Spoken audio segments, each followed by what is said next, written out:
Okay, good afternoon. Sorry we had to, I'm not sure where we're getting that feedback from. Amy, is that yours?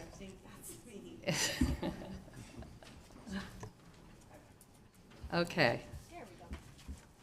Thank you very much, and Happy New Year, everyone. We threw a party today, looks like, and we're happy to have you all here for the first meeting of the year for our LAFCO Commission. It's Wednesday, January 8th, and we'll call the meeting to order. And Ms. Spriggs, would you lead us in the Pledge of Allegiance? I pledge allegiance to the flag of the United States of America and to the republic for which it stands, one nation, under God, indivisible, with liberty and justice for all.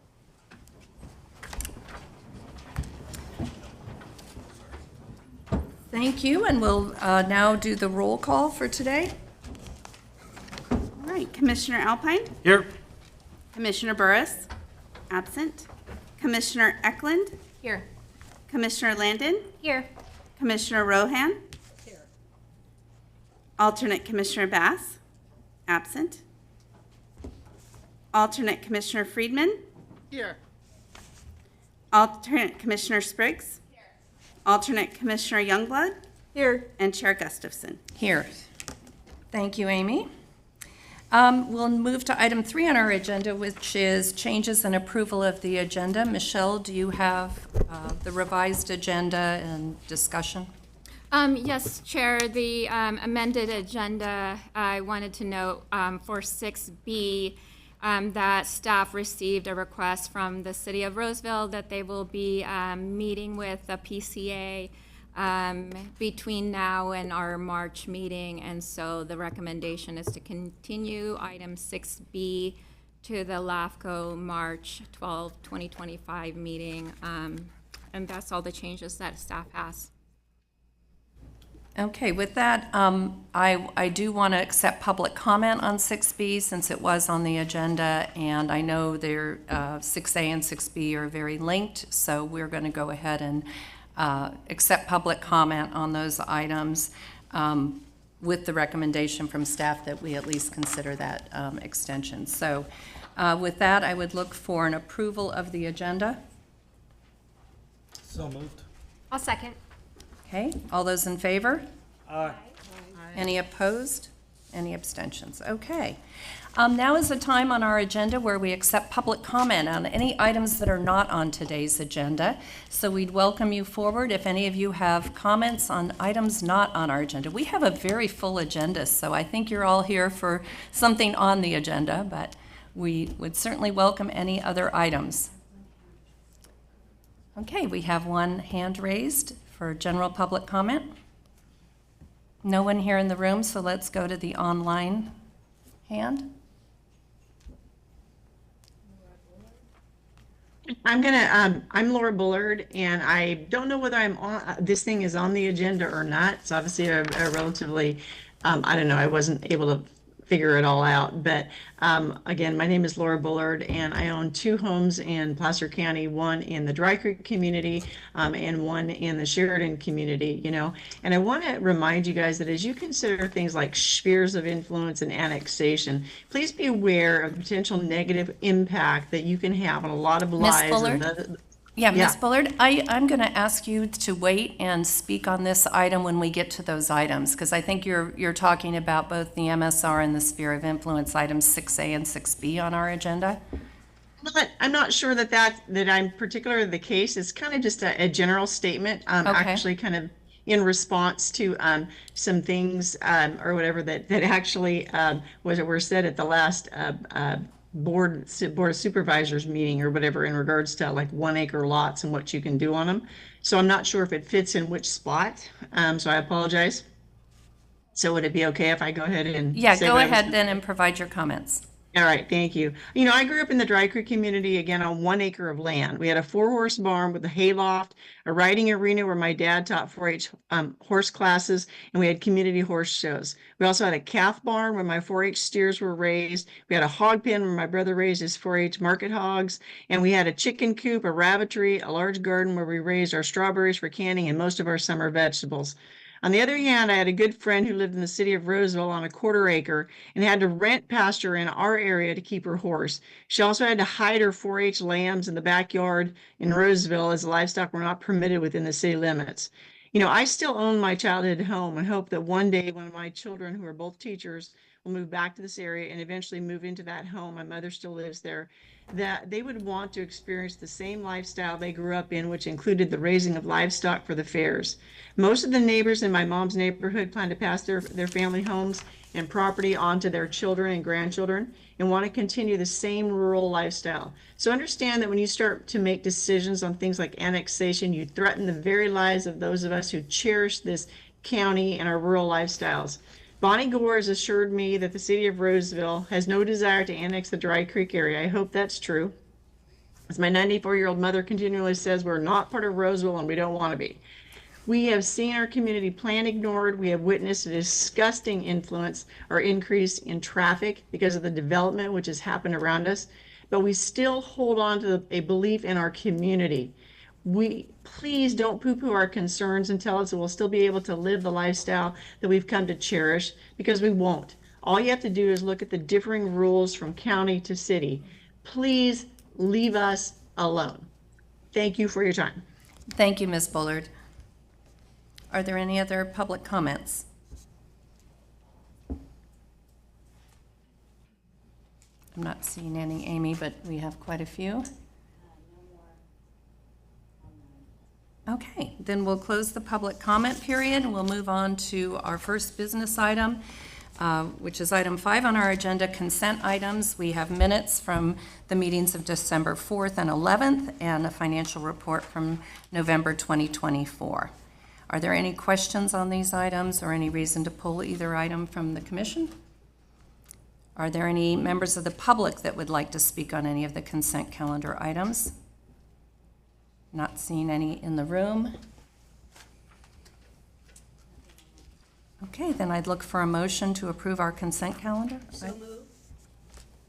Thank you. Second? Second. Okay.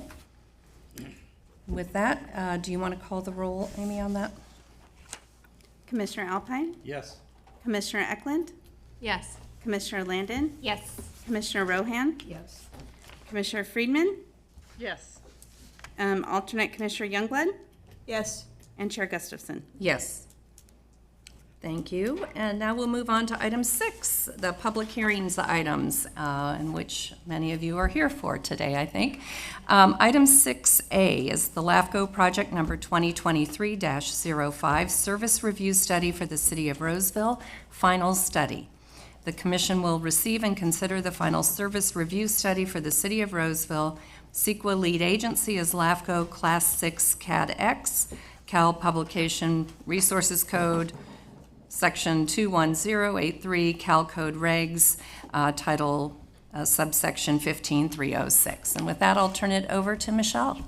Thank you, Chair. Happy New Year to everyone, including those in the audience. And since I have everyone's attention, we're going to cover a little bit of what the commission has been working on and then leading up to the service review.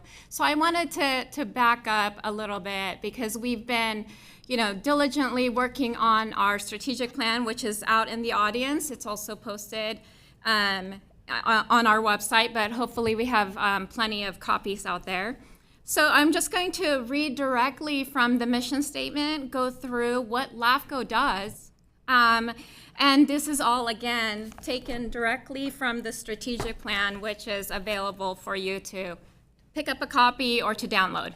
So Placer LAF, our mission statement. Again, this was unanimously approved. We spent months and hours upon hours going over every single word of the strategic plan. And they did a fantastic job, the commission did. So Placer LAFCO partners with our cities, special districts, and county to encourage the orderly, logical, effective, and efficient delivery of government services for the public. Our vision, I'm not going to read all of them, but just to highlight some of the ones that I find really I think that are fantastic and just represent the commission as a whole. So Placer LAFCO collaborates with our civic partners to ensure that government services are accessible and efficient for the benefit of the public in our region. In ever-changing conditions, Placer LAFCO responds with adaptive problem solving to maintain our nationally recognized high quality of life. And then our values, we proactively engage our partners and anticipate changing conditions to be responsive leaders, preserving our way of life, inclusive of all Placer County communities. So what does LAFCO do? And this, again, is from our strategic plan, and we tried to make this document, yes, it's based on the Cortese-Knox-Hertzberg Local Reorganization Act of 2000, and we made sure it was consistent with state law, but we tried to make this so that it is accessible to the public. So the first thing we do for any project, we are tasked with conducting a service review for all of our cities and all of the special districts that are in Placer County. We look at things like the ability of an agency to provide services, right? The services that they've told us are the taxpayers, the other entities. These are the services we are going to provide. And so LAFCO is tasked with, well, are these agencies, again, special districts and cities, are they providing the services that they told their taxpayers, their constituents, right? That are they providing those services? Do they have good governance? Are they transparent? Are they complying with state laws? And so in a lot of ways, you think of a service review as a report card, right?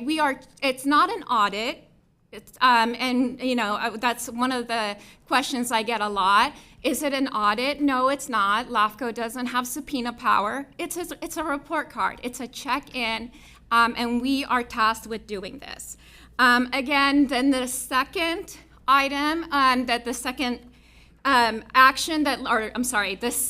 item there in the graphic is a sphere of influence.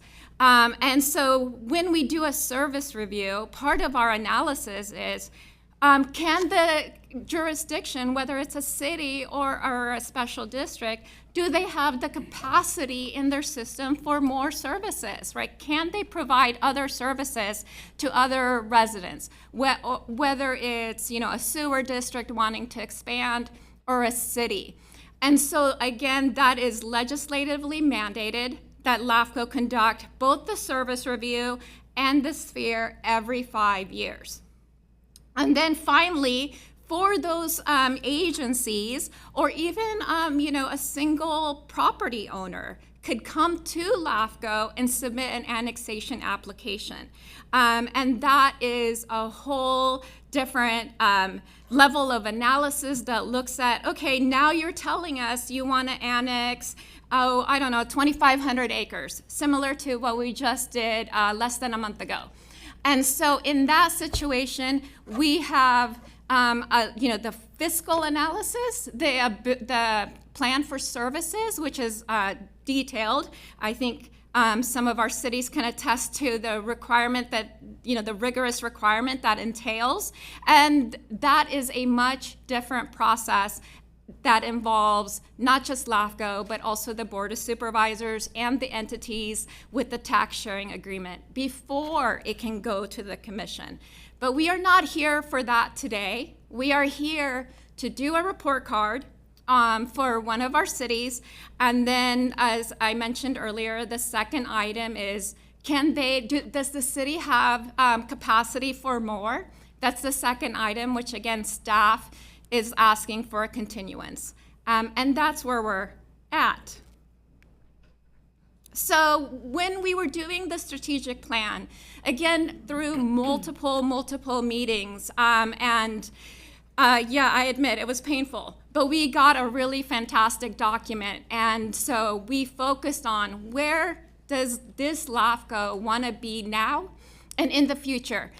Moving from the past of maybe we weren't doing some of these things, but where do we want to be now?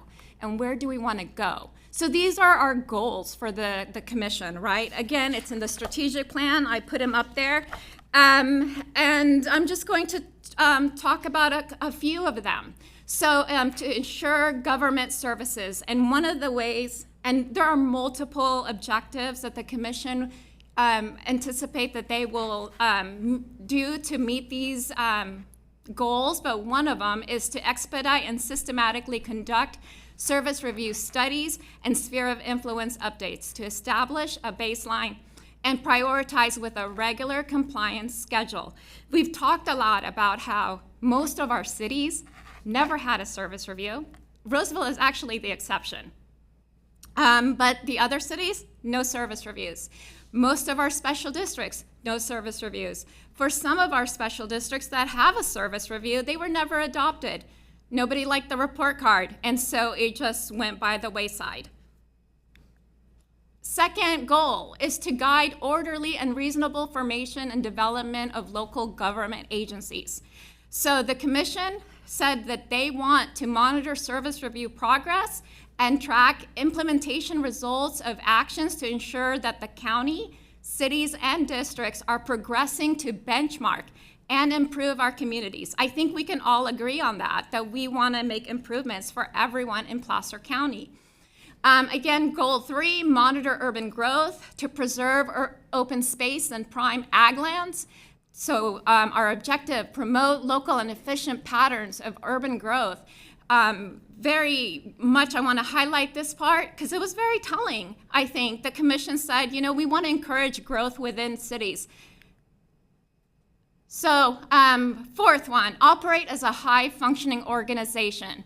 Clearly communicate the roles, responsibilities, and expectations of both staff and the commissioners to promote a high-functioning organization. Again, all of us working together to make Placer County a better place to live. And so we want to reinforce that the commission represents the public as a whole, everyone, unincorporated, incorporated, and not their appointing authority. As everyone knows, we have members that represent, that are appointed by the special districts, by the cities, by the county, and then we have a public at large. But when we sit here in this room, we are representing everyone. Yes, do you bring your special expertise and your knowledge to the table? Absolutely, and we rely on that as staff. But when you are sitting here, you wear your LAFCO hat. And so now getting to the meat of the purpose of why we're here today. We're talking about the Roseville Service Review. This is the final study, or the final version of the study. The draft study was made available to the commission, the affected agency, on October 10th, 2024. You'll notice that the date on the study was from September, but we posted it online and we made it widely circulated on October 10th. And then the commission received a presentation at a notice public hearing on November 6th. Now that is something that is actually not required by law, but our local policy, our service review policy, which we adopted almost immediately after I got here, says we want to be transparent, we want to involve all of our agencies, we want to involve the public as much as we can. And there is a lot more noticing and circulation than what is required under state law. And then the commission opened a 45-day comment period. Again, in addition to the public agencies, the affected agencies, the public having this study since October. But we completed a 45-day public comment period. Again, not required by statute, but this commission says we want the public engaged. We want the public engaged. We want to hear from them. We want to know your thoughts. Comments were incorporated comments were received during that period, and most of them are incorporated in the appendix. We did receive some comments after the fact, but those will be incorporated after. They are available here at the dais, out in the audience, and again, once the commission adopts a final study, we will absolutely include it.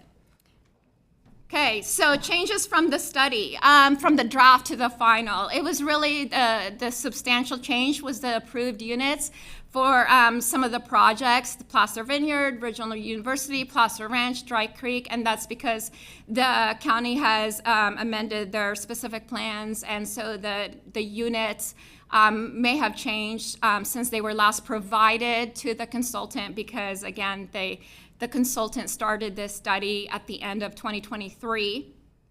But even with the changes, there are no changes to the findings and also the consultant's recommendations. So I'm going to turn it over to AP Triton, who you've met since they were here presenting at the November 6, 2024 LAFCO meeting. I'm just going to give IT a second to switch over the presentation to their slides.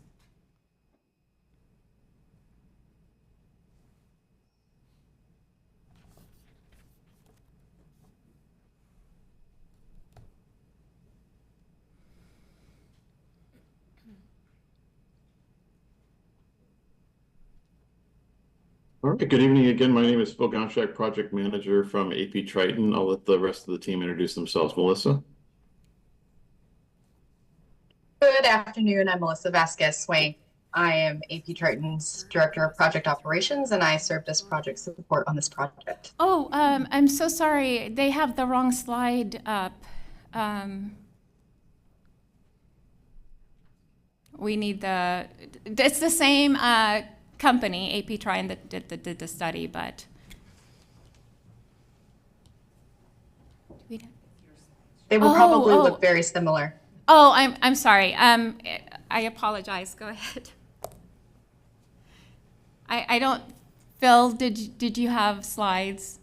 I don't think. No, you did. we were just here for your accompanying remarks in regards to the last presentation and updated notes that we had made in regards to the public notifications, and added all of the public comments that several of you have received. I think emails with those as well, but they're added to the appendix. I apologize. It's my mistake. I saw AP Triton on the slide deck, so I apologize for interrupting. They do not have a PowerPoint presentation, but they will talk about all the changes to the report. Okay. Philip, do you want to go ahead and introduce your team again? I'm sorry. We'll start over. Sure. Phil Gonchak, Project Manager from AP Triton. And again, I'll turn it over to Melissa. I'm Melissa Vasquez-Swank, AP Triton's Director of Project Operations, and I served as project support on the Roseville project. Hi, Patrick Weinmiller with AP Triton, and I handled the on-site visit for the operations to the community and subsequently wrote analysis for the ability to serve now and into the future, especially in an annexed area. And I'm Dave Honey. I'm an associate with AP Triton, and I handled the financial review for this study.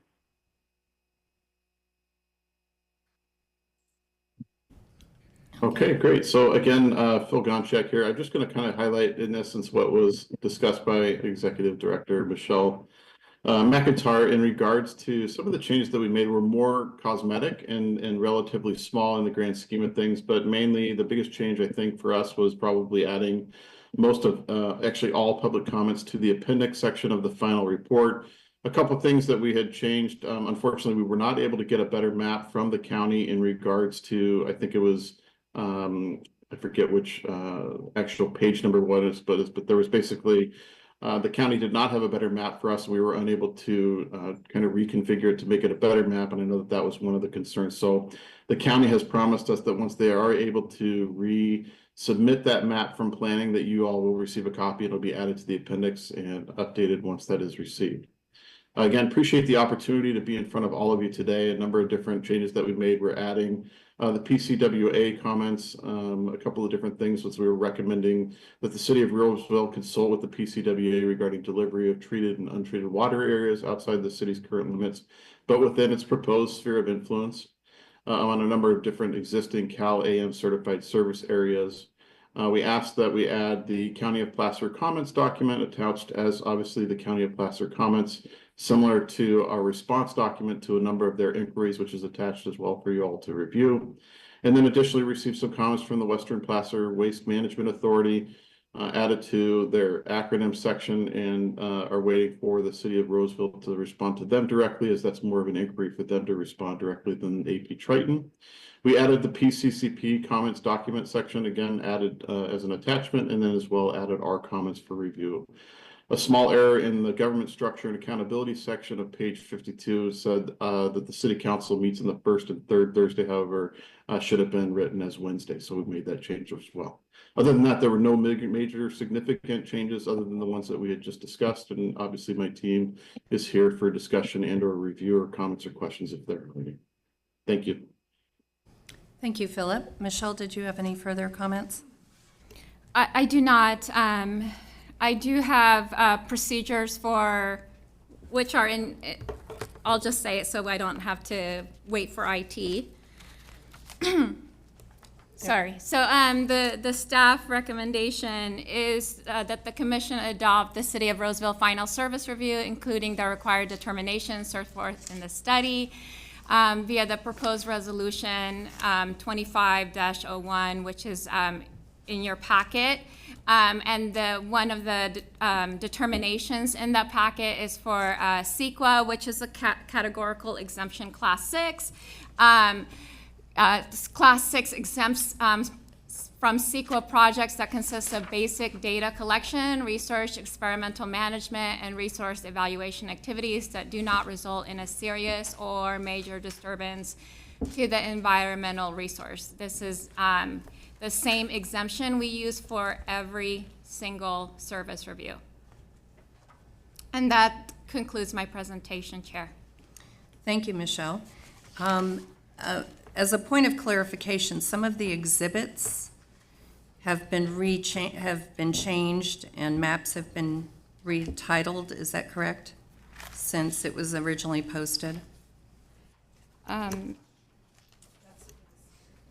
That's for the sphere. Okay, for the sphere of influence. Yes, thank you. Okay, and then one other point of clarification. These are shown as two separate actions, but the MSR does call for sphere of influence changes.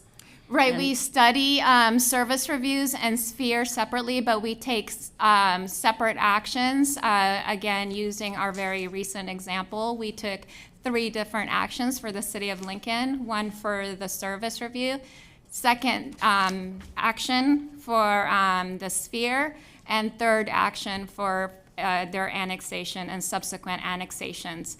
And the reason why, as I mentioned in my part of my report, is that unfortunately this LAFCO has a history of receiving service reviews and not adopting them. And so what's been working with since I've been here the last 3 years is that, and it's allowed by law, that we separate these out as separate actions, because yes, we have to do a service review, but it doesn't necessarily lead to a sphere, and it doesn't necessarily lead to an annexation. Those are separate considerations with separate determinations for the commission. So the commission's action today, should the item for 6B be continued, is only for the service review. Okay, thank you. Commissioners, other questions or clarifications? Yes. Thanks. I have a couple questions, Michelle, and maybe one of them is for AP Triton. My first question is, if LAFCO approves the MSR as it's proposed, would it limit our ability as LAFCO to revise the proposed SOI? No, absolutely not. It is a separate action for the commission to consider. Okay. So I just want to make sure I get it 100%. So would the service review study have to be revised if LAFCO chooses to revise the proposed SOI expansion area? Then would we then have to? No, you update a service review and a sphere as every 5 years or as necessary, right? So if the conditions of the on the ground, if you look at the original state law from 2000, part of the Cortese-Knox-Hertzberg change when when we were combining, it went from Cortese-Knox to Cortese-Knox-Hertzberg.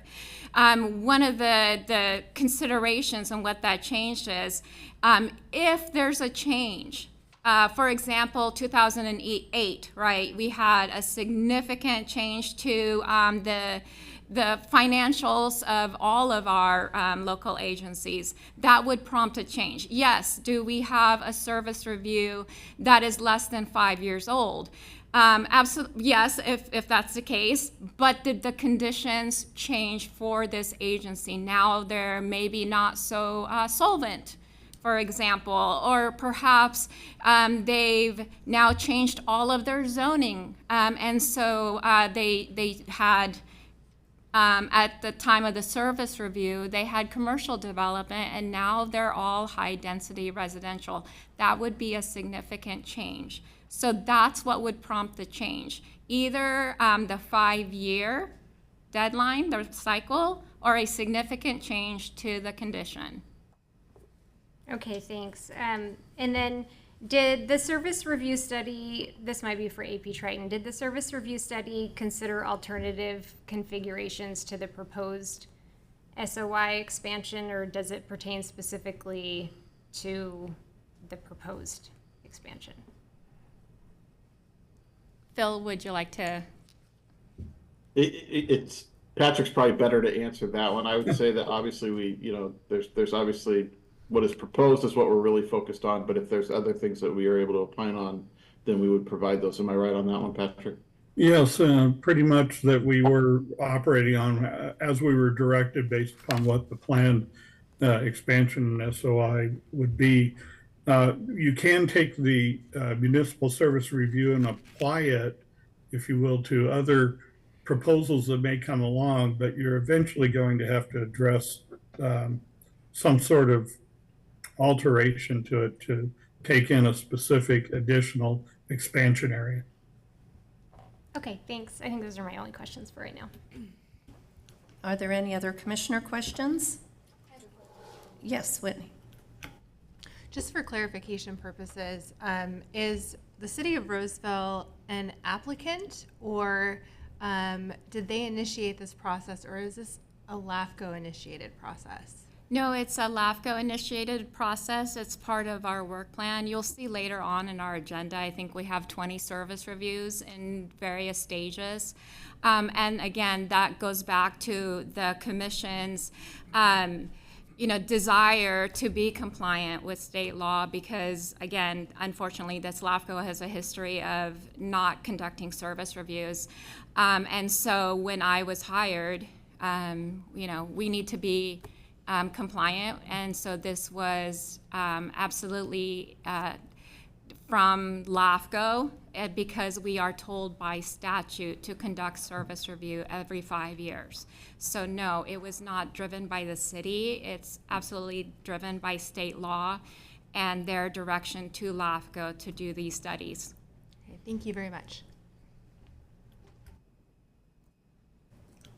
Any other comments or questions from commissioners here? Ms. Friedman, did you have any questions? Okay. Then with that, I'm going to open public comment on this item. This is a bit of a, I guess I'd call it a slippery slope for the public and for all of us as far as how 6A and 6B go together. And so I know it's confusing. I would rather err on hearing all of your comments on the MSR and the sphere of influence, since it is cited in the MSR, to make sure that we hear all of those comments now. Is that okay with the rest of the commission? Because they are tied together in some way. So I'd like to open up the public comment now and encourage anyone to come forward who'd like to address the commission on this item. Thanks, Greg. Somebody had to go first.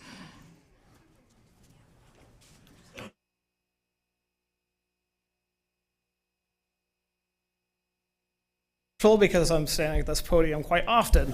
I'm Greg McKenzie, the Executive Director of the Placer Conservation Authority, and so the Placer County Conservation Program, as you all have seen from our comments. I'll start out with just my role. My role is to implement the Placer County Conservation Program. It was initially to get it approved and entitled and permitted, and since then I've moved into a role of implementing the program for the past few years. The permittees of the program, so I've gotten a lot of questions in the last couple of days. Greg, why did you copy Placer County Water Agency, South Placer Regional Transportation Authority, and all the state and federal agencies? It's very important. We all signed an implementing agreement, a 50-year implementing agreement. So the county, City of Lincoln, Placer County Water Agency, South Placer Regional Transportation Authority, to implement our programs such that we don't compromise the ability to implement this overarching global regional conservation program for development and infrastructure in western Placer County. If we do, our permits can be revoked. If anything becomes a detriment to the program, we lose reserve acquisition area out of the program. That could be a problem with all the state and federal agencies. So it's really all for one and one for all.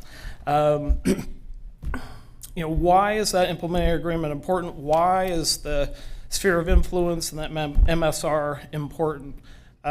So I highly recommend that you all continue both items together. They're inextricably linked by what is stated in the MSR relative to findings for the SOI.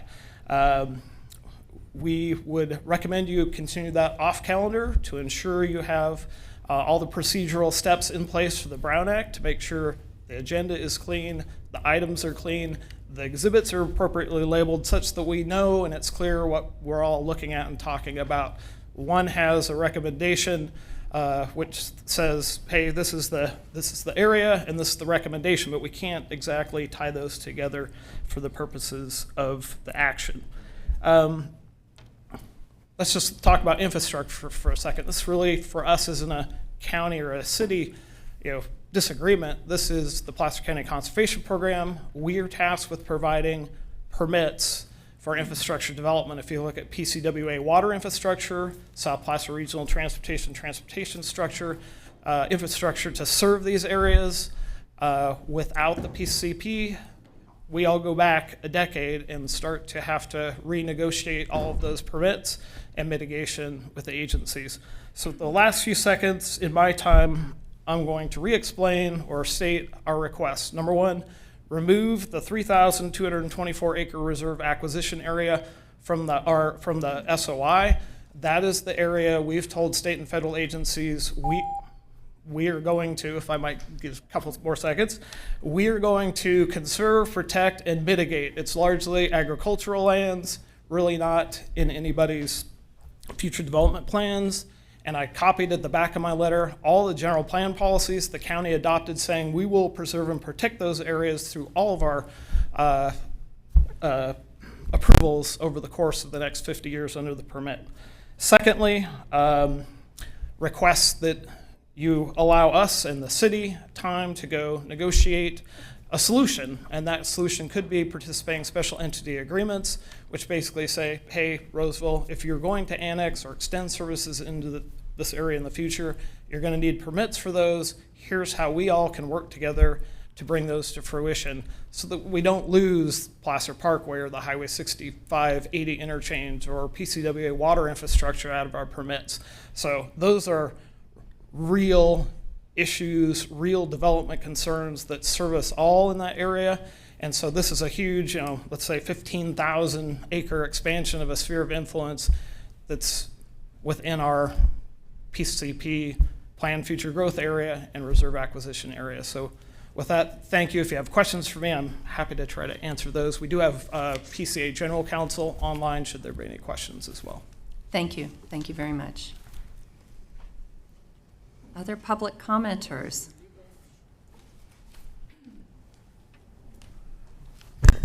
Good afternoon, Chair Gustafson, Commissioners. Daniel Chatney, Placer County Executive Officer. I want to first appreciate the request to continue item 6B on today's agenda for 2 months. However, the county requests that the Commission continue both items 6A and 6B off calendar. The county has submitted a letter to LAFCO dated January 8th, 2025 to supplement a comment letter provided to LAFCO dated December 20th, 2024. The MSR and proposed sphere of influence, although listed on the agenda as two actions, are not in fact separate, since both are contained within the final service review study, and the analysis of both are intertwined within the document. Staff's requested action for the MSR would result in approval of the consultant's proposed SOI update as well. The MSR staff report, page 16 of the packet, asks the Commission to adopt the entire service review study, consisting of both the MSR and proposed sphere of influence portions. The attached resolution includes a determination that the full study is adequate and complete as well.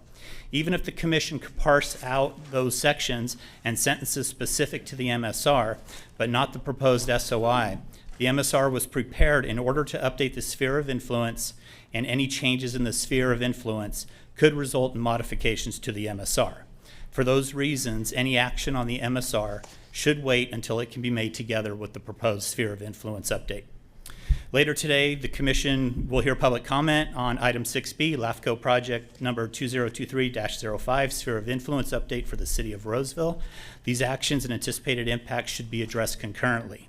The county doesn't necessarily stand in opposition to the MSR or its recommendations, but before the MSR is approved, the county feels the city and county should engage in detailed collaborative discussions on how to provide the highest level of services to residents in the growth areas while protecting open space and agricultural resources. A continuance off calendar for these discussions would be an appropriate next step. The county respectfully requests that the action by the Commission of item 6A today be continued off calendar. Thank you. Thank you, Mr. Chatney. Mr. Casey, how appropriate. Hi, Dominic Casey, City Manager, City of Roseville. Chair Gustafson and Commissioners, thank you. I have a little different angle tonight. I first want to start off by thanking you for the Municipal Services Review and the Sphere of Influence that was undertaken by your staff. It was a very thorough effort, and it took a lot of staff time on your part and our part, so thank you for that. And I'd also be remiss if I didn't thank our city council and our city staff for the report that came out of the Municipal Service Review, because it was very well. And I can sit here in front of you today and try to take credit for that, but it's certainly not me. We have a bunch of great people doing great work out in the community, and so I appreciate them and I thank them for that on the report. And I know I mentioned that before, but I did want to mention it again. And as far as the sphere of influence, I know that's been continued, so I want to thank you guys for your flexibility, because I certainly do want to sit down with the PCA, the Plants Conservation Authority, and have kind of a better understanding of what that means for the Conservation Authority, what that means for the city, because my understanding is, going through the last Municipal Services Review for the City of Roseville, which I was a part of, it aligns with what your Executive Director says. It's a report card. It's a review of your services and what you do and what you could provide, and so certainly we did that and we provided that, and I think that the next step with the sphere of influence, I do think there is more discussion needed, and that's why we did send an email asking to continue that, because there's some good points and we'd like to work through them. And so with that, I'd like to thank you guys for your time and let you know I will be here if you have any questions. So thank you. Casey. Next. Good afternoon, Mr. Wygant. Good afternoon, Madam Chair. Robert Wygant, happily retired resident of somewhere in rural Lincoln. I appreciate Michelle's concerns and appreciate the work that's going forward in trying to get LAFCO caught up on MSRs. But at the same time, I think this is so intricately linked to the letter that I sent you and the policy question about the conservation plan, and in that you have a major partner, the county, requesting that these two stay together and be considered together. I will attest to the fact that after 28 years on the board and having lived through seeing the collapsing of the spheres in the Sunset Industrial Area, for example, the expectation by all electeds is that the sphere will be the future growth area for a particular city. And so changing that is a big thing. There are a lot of policy considerations and history that need to be taken into consideration in addition to just the delivery of the infrastructure. So with that, I would strongly recommend you keep those two items connected, and I personally want to express the fact that I'm very excited and cautiously optimistic about the conversation participation with the City of Roseville on the conservation plan. Thank you.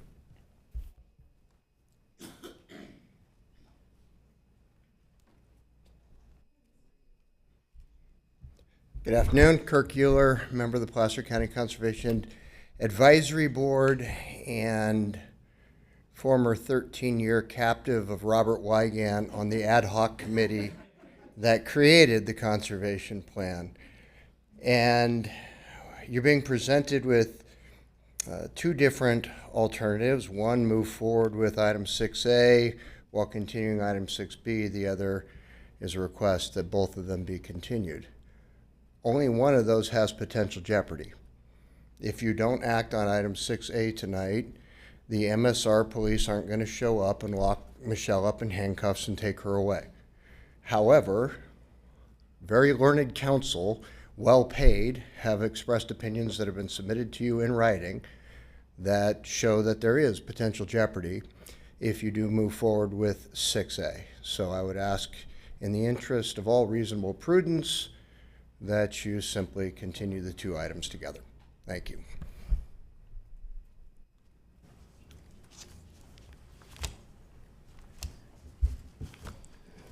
Good afternoon, Mr. Hey. Sheriff. Good afternoon, everybody. Shane Wright here, proudly serving as your undersheriff here in Placer County. Sheriff couldn't be here tonight, but he apologizes. He sent me instead, so you got his backup singer as usual. Sheriff, though, wanted everybody to know that he would, much like Mr. Chatney, he echoes everything Mr. Chatney mentioned as far as continuing this. The Placer County Sheriff's Office has been invested in the planning, infrastructure, personnel, everything that goes along with the sphere of influence and the service delivery from the Sheriff's Office since March 29th, 2005. We've invested a significant amount of money into planning for this, making sure we got it right.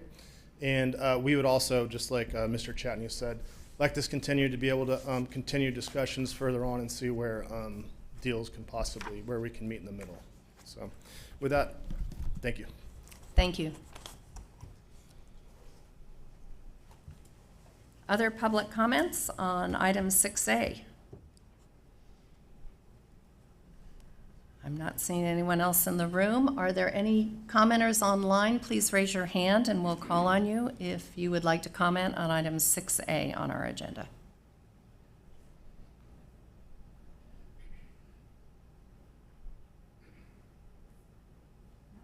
Okay, not seeing any. Last call here in the room.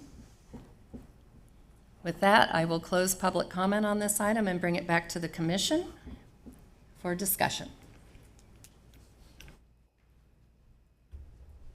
I have a quick couple questions off the bat, but I'll probably have more later after we all discuss and I hear everybody else's questions. The first one is to address, I believe it was Mr. Greg McKenzie stated that following through would be potential Brown Act violation. What is our opinion on that legally, and what does that mean? And my second question is, what is the downside if we continue both items and not approve the MSR today? I'll check with legal counsel on the Brown Act violation because as far as I understand, we complied with the Brown Act. Yes, I had not heard anyone state any basis for a Brown Act violation, and I'm aware of none. The only issue I'm aware of is there was a mislettering of an exhibit related to item 6B. That, however, does not create a Brown Act violation. And other than that, I'm not aware of any claim of a Brown Act violation. Thank you. And then on her second part of her question on what is consequences of a delay and Right, so if you have direction for staff, I believe that was one of the options. If you continue the item and request additional information from staff as needed, so should the commission need additional information that that's one alternative for you to consider for item 3.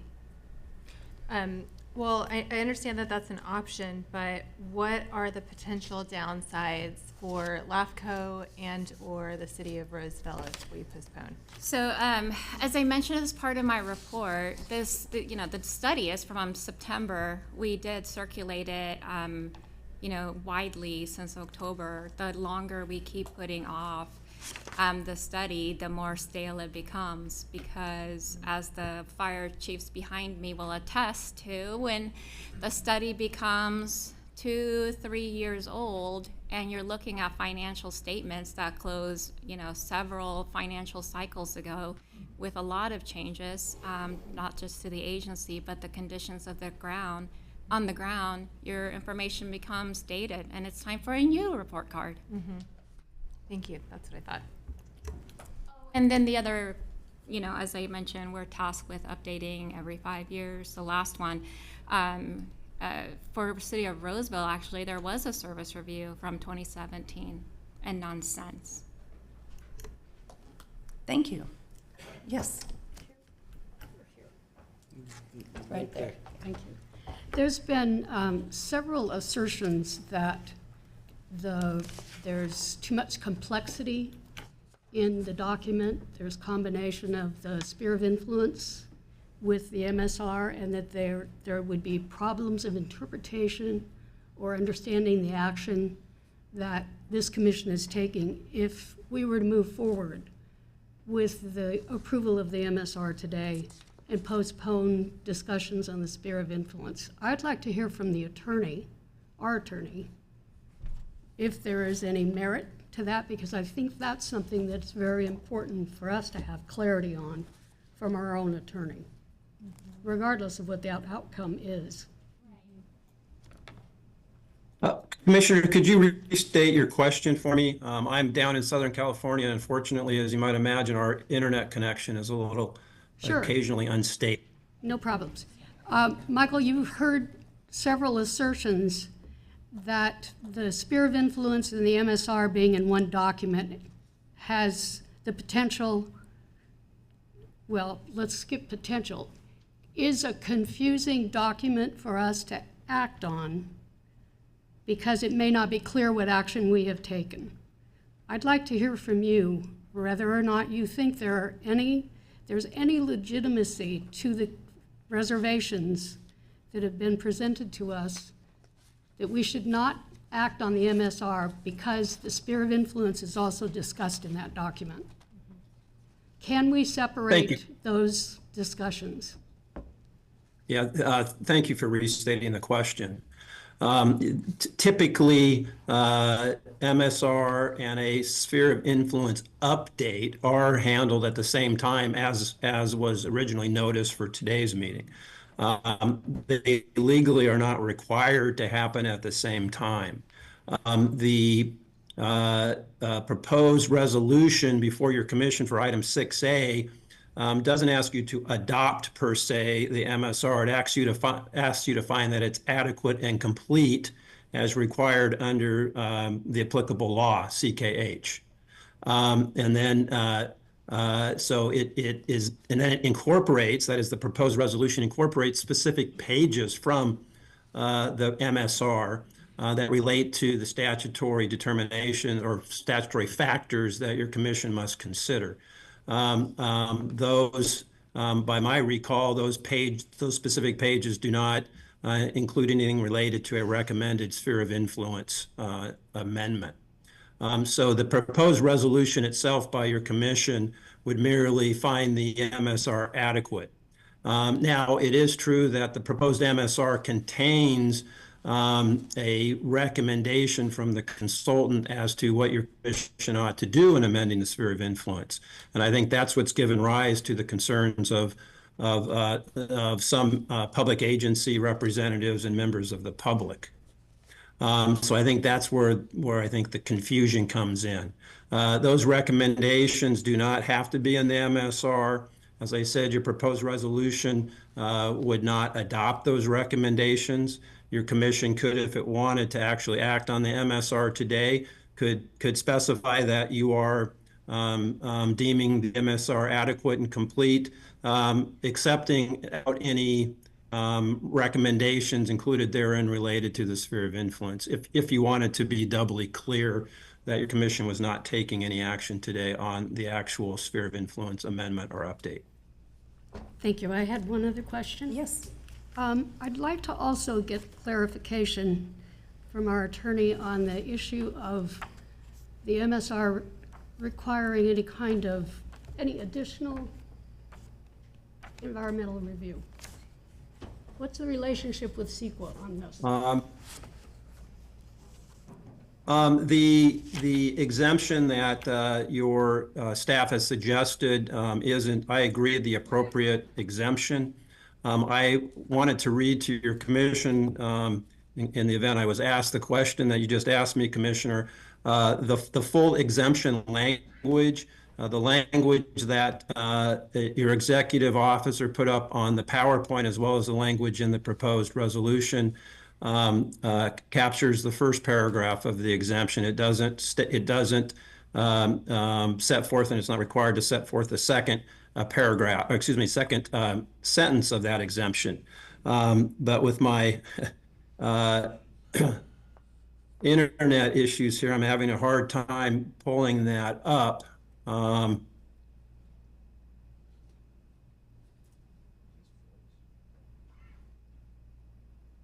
Oh, and I just lost the internet connection that had that. So I will pull that up, and as we continue with the meeting, I will let you know when I have that to read it to you. But the reason I want to read that to you is it includes language that clearly ties the exemption to something like an MSR that is done in anticipation of a future action by a public agency. Which in this case, that future action would be an amendment to a sphere of influence or an annexation. Okay, thank you. I wanted to talk to the commissioners. I ask these questions not because I have any lack of interest or concern over the issues that have been brought up by the PCA, about the PCCP. I'm under every impression that every step after this provides an ample opportunity for all of those concerns to be addressed. And I would hope that that would absolutely happen by the city, because this isn't a situation where the PCA should bend. I just wanted to make sure people understand my perspective on this, not to abort any other questions or go quickly to discussion. Thank you. Thank you, Commissioner Rohan. Other commissioners have comments or questions? Chair Gustafson, if I may? Yes. Mr. Walker? I've been able to reestablish that connection so I could read that full section to your commission. And it's section 15306 of the state CEQA guidelines. And here's what it says. Class 6 consists of basic data collection, research, experimental management, and resource evaluation activities which do not result in a serious or major disturbance. Oh, and I just lost the connection again. So I apologize again. As you know, we're having some weather issues down here. So next time I'll just go straight to that second sentence. Okay, thank you, Mr. Walker. Other comments or questions? I don't have any questions. I think my perspective, I appreciate your perspective, Commissioner Rohan. I think it makes sense. And I think part of the challenge here is that there are clearly differing perspectives. I think we have, and I actually really liked, there was one line in the county's letter that said, the county wishes to express that it is not in opposition in principle for many aspects of the proposal, including potential SOI expansion and future annexations. And I think I want to make sure I restate that it's it isn't it's a fight between the county and the city. I definitely don't want it to be seen as that, because I think most of all we do want to be partners. And as Michelle very clearly stated, we here sitting in these seats are here to represent all of Placer County. I'm not here to represent just the unincorporated area, and Lincoln's not here to just represent Lincoln. We're all here because we want what's best for the whole county. And I think my perspective is that clearly there are some very real concerns and arguments on the side of delaying both. And I think I have tried to wrap my head around, are they separate? Are they together? Are they separate? Are they together? And I could argue either side. I really feel like I could argue either side. And so to me, the potential downside of moving forward is just so much greater than just pausing and saying, okay, let's have everyone come to the table. Let's just discuss what all the concerns are, bring everyone in the same room at the same time, and then hope maybe by March all of that's resolved and we're good to go and we can move forward, and we've delayed a couple months in the best case scenario. So to me, I think, again, the potential downside of moving forward both, just knowing that there are people who I very much respect who've articulated very good arguments on the side of delaying, just gives me pause and makes me want to be prudent and just say there's really no reason to rush other than we just want to get that part done. And I hope that, Dom, I hope it's not seen as disrespectful, because I do really respect you in your role, and you've done an incredible job as city manager, and clearly you have a great report card in the MSR, and I want to acknowledge that. So those are my thoughts. Thank you, Commissioner Landon.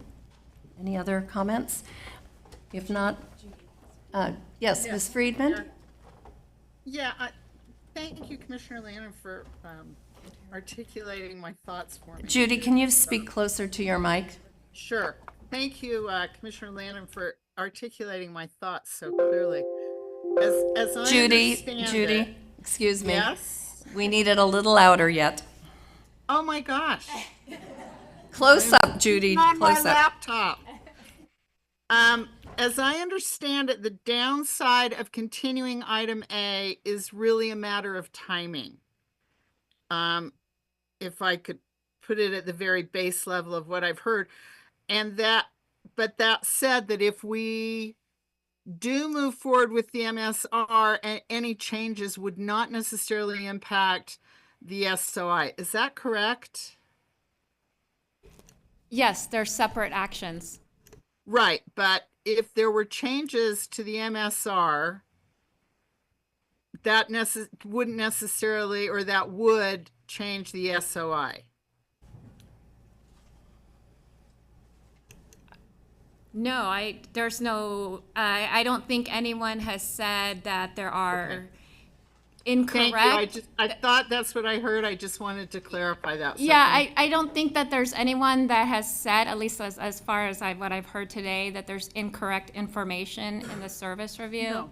Oh, no. Okay, so I don't think there's any proposal to change the service review, unless I'm wrong. Well, let me clarify, because that was my question. I wanted to understand, we had a very specific request from PCA and Mr. McKenzie to remove the reserve area from the map of sphere of influence. That was a very specific request. Right, that's the sphere. But as far as the report card, it's shown on page 133 and 134 of our exhibit of our MSR, and that's where I think we start to get into gray area that could be confusing, where I got confused going back and forth between the maps. So I assume, and I have the benefit of legal counsel and numerous people to consult with, the public needs to understand that area is not scheduled for urbanized development. Right. Michael, do you want to, I think they have a legal concern about that. The map exhibit for the sphere. A legal concern in that it's... Well, I go back to what I said before in terms of the actual action by your commission as proposed in the draft resolution would not take any action on any sphere of influence proposal or recommendation. Again, whether that leads to the fact that something like that is in the MSR leads to some confusion on the part of the public is not a legal issue. It's certainly an issue for the commission to consider, but it's not a legal issue. Well, I think that's my point, Mr. Walker, that clearly on page 131 of the MSR, it says the sphere of influence recommendations are part of this MSR, and then the exhibit that is attached, we first have the 2017 MSR, and then we have on page 134 the now current one, which does not show the exclusion of those areas. And I'm very sensitive about, and as we've heard, the PCCP and the PCA, and making sure that the public is clear that we're not looking, or any of our federal agencies or other entities think that we are in any way looking to urbanize development in a conservation reserve area. That's very important to the integrity of the PCA. So at the very least, I'd want that modified. If that can be done in 30 days, and there's no other references that we think indicate it, I'm happy to do that. But I will have a hard time agreeing with moving this forward with that point of confusion for today on the MSR. I wonder if I could comment? Yes. I'd like people to remember the MSR that we read for Lincoln. It had unbelievable numbers of comments and recommendations. We approved that MSR. We did not take action to condition the approval of that MSR on many of those conditions.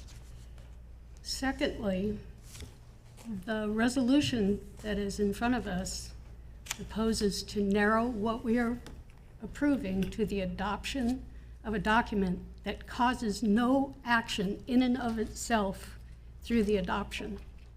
So I think there should be some comfort level there. Judy asked a question about what is the downside of waiting. I think the downside of waiting is extremely important for us to consider as a commission. We don't need LAFCO if we're going to, ask people to wait until everybody's agreed that we can take an action. I think we need to remember and have confidence in what our own attorney is telling us.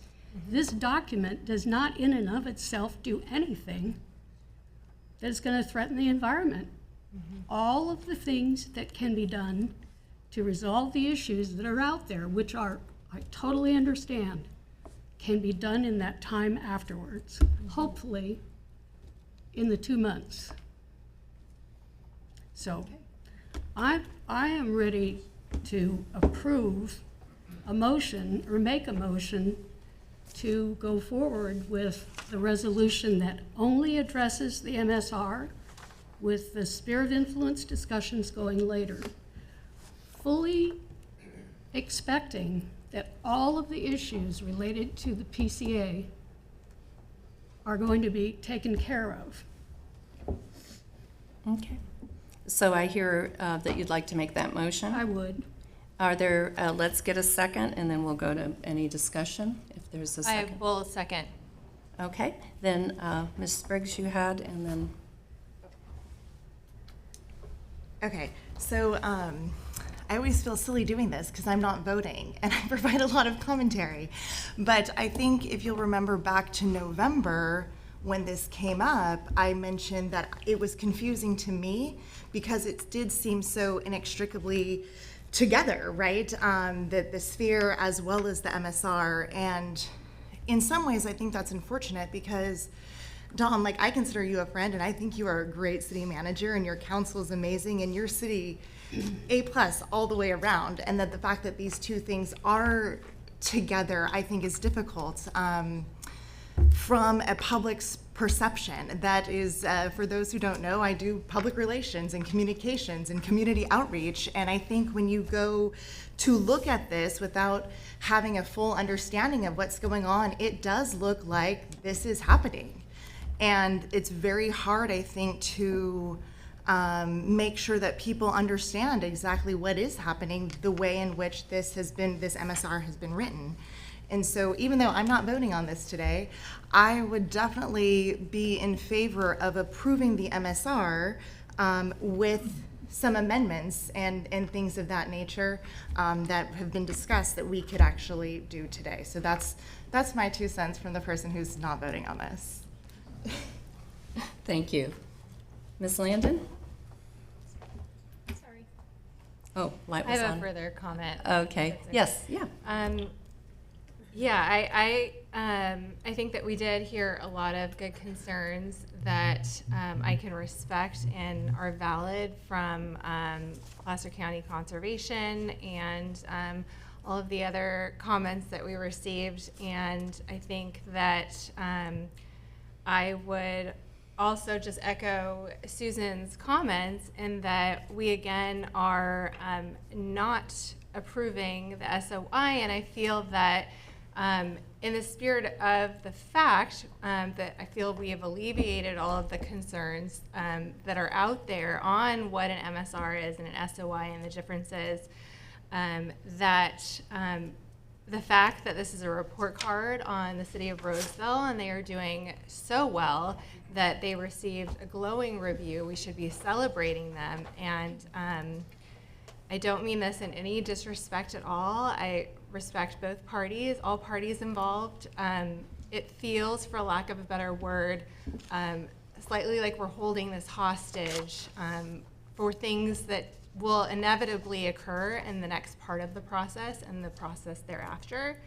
And I am completely comfortable with supporting the MSR and can delineate and understand the differences between the two. And again, I think that this is us just celebrating a lot of hard work with a city who is doing a lot of great things. And in addition to that, I think that Mr. Casey has shown good faith in agreeing to have communications with Placer County Conservation and has agreed to additionally postpone the SOI, which is great. And I think that that's showing collaboration, which I feel even more inclined to do as well moving forward. Okay, thank you. Ms. Landon? Susan, thank you. I just wanted to ask, does your motion include as is, the MSR as is, or with any amendments or addressing the concerns that Cindy had, or is it just as is? I'm sympathetic to the concern that you have. I don't know specifically. I think that the answer is in the resolution that we would approve with the motion, that it is excluding the sphere of influence, which is why Cindy's concern would not be relative. Now, can I ask staff a clarification, though? Mm-hmm.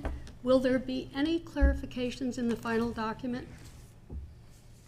No, Final adopted document? No, what we'll do once the commission, whenever that will be, once the commission adopts the document, and we do this for, service reviews, we include all of the written public comments as an appendix. In this case, it's Appendix A, and then it becomes, it'll look like this. Obviously, this is CKH, but then it's a bound document with the final, and then I'll have the commission's resolution at the front. Here, and that's the one before you, 2501, should you choose to adopt it. It'll be the signed resolution. This is the action that you took, and because for every single MSR, as you noted with Lincoln, right, there were several recommendations that the consultant made that the commission didn't adopt for whatever reason. And so the record for the service review and what you actually adopted is in your resolution. So that'll be at the front, and then all of the public comments, again, will be at the back in the appendix, and then it's bound, and then that's it. Is my mic still on? Yes, it is. If this was March, you would hear me say the 3,000 acres of ag 30,224.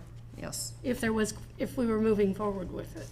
So I'm not attempting to be blind or ignore or attack any of these concerns. just recognizing the narrowness of what that resolution is that we're being asked or considered to vote on. Thank you. One other point I wanted to make, Mr. Walker himself said it's typical to take these two items together. That's the most typical way, and that would address my concerns that we address this together so that we can make that clarification. On the bottom of page 133, the very last line is a paragraph called the recommended sphere of influence that we would be adopting today.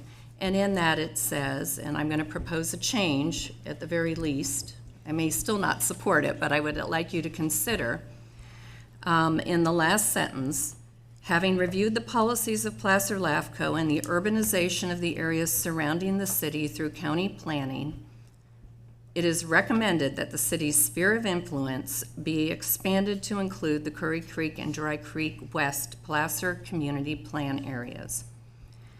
I would like to add language or suggest you consider making it very clear to the public that this would exclude the Placer County Conservation Area, Reserve Area.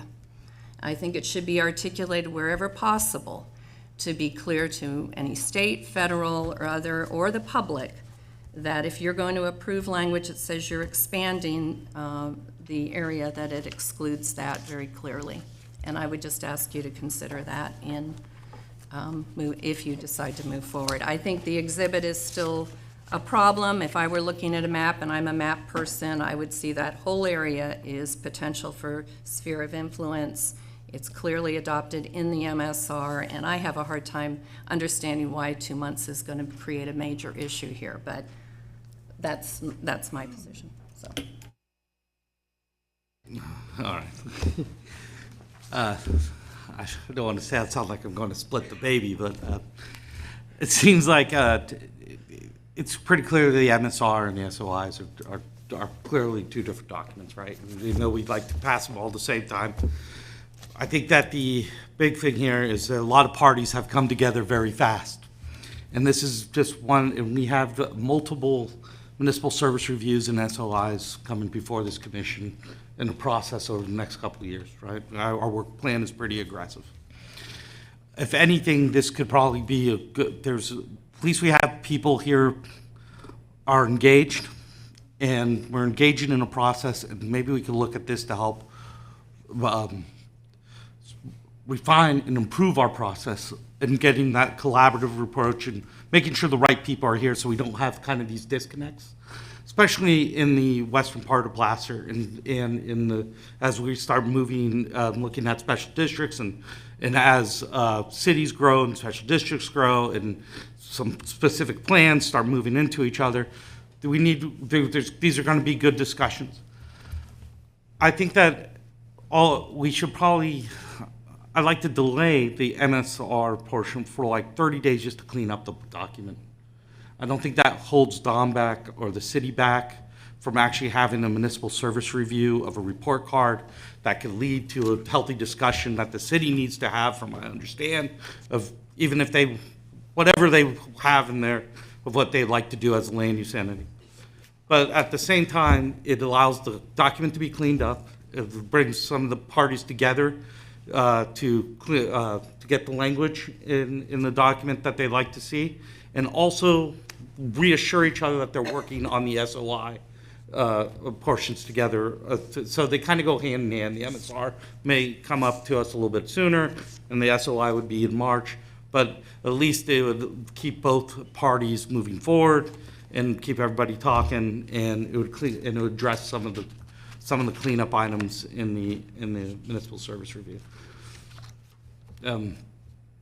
That would, I'd kind of propose of maybe pushing back the MSR for 30 days and bringing that back in March, not March, February, and let the SOI discussions go. Yes. What if in 30 days somebody still has a problem? Does LAFCO have the authority to pass an MSR on its own? Absolutely. Absolutely. I just think that it's in, and the only reason why I think that your motion is perfectly fine, but I think that, but we have a lot of people here that it seemed like from where we started with all the letters about a month ago to where we are now, it's everybody's kind of working towards a solution. And if we could clean up that municipal service review a little bit and make it a little clearer and get that to the city so they could do their thing, and the other parties still work on the SOI, which will take a little bit longer, I think we could end up with something pretty good. But at least we have a kind of a format, a process that we can prevent some of these miscommunications in the future. If one point of clarification, Josh, the only area of the MSR that I have any question about is the recommendations on the sphere of influence. That's the only area. So I'm not looking at other MSR changes. The rest of the MSR is excellent. It's this area that is, I think, confusing. So I just want to be clear that I'm not considering in any way any of the other recommendations. Well, then just out of curiosity, could we take a separate vote to delete that page from the report and make that the report that we approve, that we adopt? Can I add on, and I'm going to try to say this without coughing. I apologize. I'm not contagious. It's just this cough will not go away. So just so you all know, I'm not trying to filibuster what you have to say. Like, I've got a bad cough. To reiterate what you both said, and with Dom's MSR, if we remove that small part, or we amended that we're passing the MSR, I mean, I'm not asking for everybody to say right now, would you be willing to vote for that part? But with that kind of, I'm just reiterating what you just said. Would that would that take care of your concerns on that part of the MSR? Yeah, the sphere of influence part. Okay. And then for clarification from staff or the attorney, that hasn't in any way affected the adequacy of the document? Separate? Because I hope it doesn't. Because Michael, do you have, so can you restate, I'm sorry, the proposed language again? Cindy? That would be. Yes. So on page 133, where we have the recommended SOI paragraph, Michael? Yes. As well as I think there's a section Roman numeral, it's page Roman numeral 16 of the report. I'm not sure what page that is of the agenda, has a summary, and if the language is to accept the MSR report with the exception of those two sections, and that will not otherwise in any way affect the adequacy of the report Then, under And then as far, can I just clarify as well, the map on page 134? Let me try to because find it says that. because that's the figure. Limitations here. Yeah, page 134, figure 41, which is the recommended SOI expansions. So I don't know if anybody else I have that on 185, I think.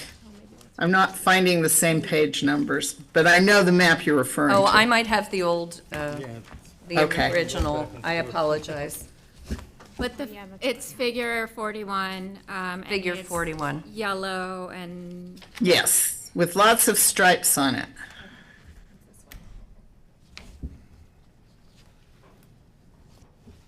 Oh, I see. It's 143 down at the bottom, and then in red it says 185.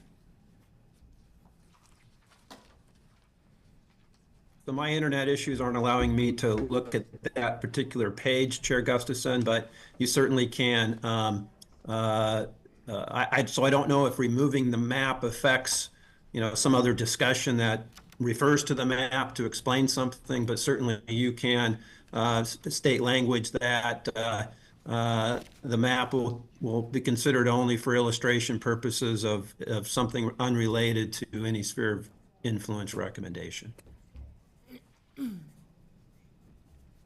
I'd look to AP Triton and our executive officer then. What, does an MSR have to have a sphere of influence update section?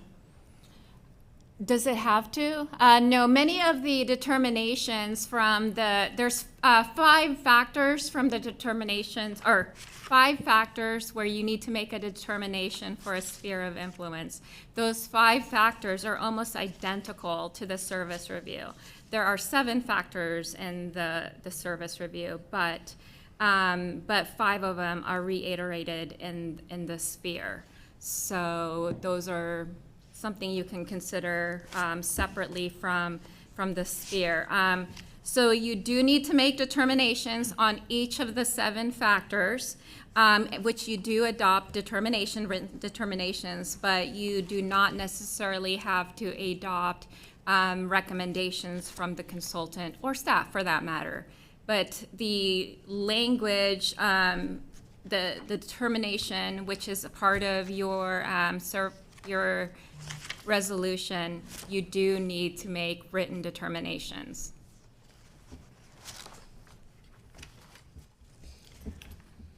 And Chair Gustafson, I was able to find figure 41, and it seems to be discrete, so your suggested language could offer to accept that out of the commission's action as well. Thank you.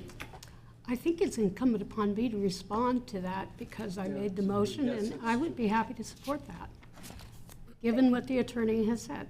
And so are you saying remove the SOI recommendation and the related maps? Is that what we're saying? I think so, yes. We would be we would be approving the resolution, adopting the MSR with the exception of maps which were illustrative only. Is that the way to do this? And Well, I would. Oh, he's saying something. I know. Oh, maybe not. I just don't know if there's 4 of us. Oh, maybe he's letting you talk now. yeah, I'm going to rely on the attorney. I think he was going to say something and then he stopped while you're talking. Oh, all right, I'll be quiet. Mr. Walker? Oh, okay. Yeah, I think the language, or the suggested language could be something like that the the commission is accepting the MSR as adequate and complete, with the exception of the sections and maps that address a recommended sphere of influence. I'm okay with that. Would, as a seconder, you're okay? Yep. Okay, thank you for amending. I appreciate the consideration of our concerns, my concerns. Thank you. Okay, with that, are there any other comments, Ms.? Chair Gustafson? Yes, Mr. Walker? Yeah, assuming there are no more comments from the commissioners, just for the sake of the completion of the record, I do have that language that I, hopefully the 3rd time is the charm, that I'd like to read since I tried to do it earlier, dealing with the CEQA question from Commissioner Rohan. May I do that now? Yes.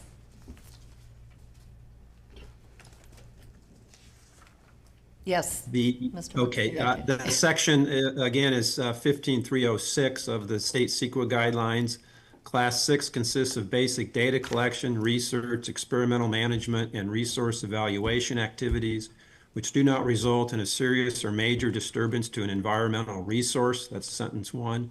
Sentence 2 is these may be strictly for information gathering purposes or as part of a study leading to an action which a public agency has not yet approved, adopted, or funded. And it's that latter language that directly relates to an MSR in connection with a sphere of influence update or amendment. Thank you. Thank you. Any questions, commissioners? So the new resolution will read? Or? Do you want to turn on your mic? Sorry. Sorry. My question is what the new edits, the new resolution will read? What page is that? This would be page 24, right? Is that the correction? On the resolution 2501 of the motion, right? Yeah, Mr. Walker. Yeah, so I think it's, Michael, I'll have you reread, but Now, there's several whereas. Now therefore be it hereby resolved, determined, and ordered as follows. Number one, the final service review for the city is found to be adequate and complete pursuant to the requirements of Government Code Section 56432. I'm sorry, 56430. But you're now changing it to the final service, the commission accepts. I'll have you redo it, Michael, because it's the number one. This is the number one, right? The one. Yes, I'm not ignoring anybody. I'm trying to deal with my slow server here to catch up to that page. It would be section that you just read, Ms. McIntyre, that would say something like comment accepting those sections and maps in the review that deal solely with sphere of influence recommendations. Okay. And I just want to clarify, so that would mean all the SOI findings that are on pages 133 to 139? So anything I think related to I've this? lost my internet connection again on that document, but yes, as well as I think Roman numerals page 16 of the MSR, which also addresses that, and then figure 41.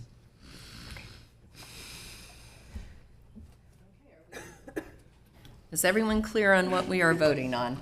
I think so. Okay. All right, then I'll call for the vote. All right, Commissioner Alpine.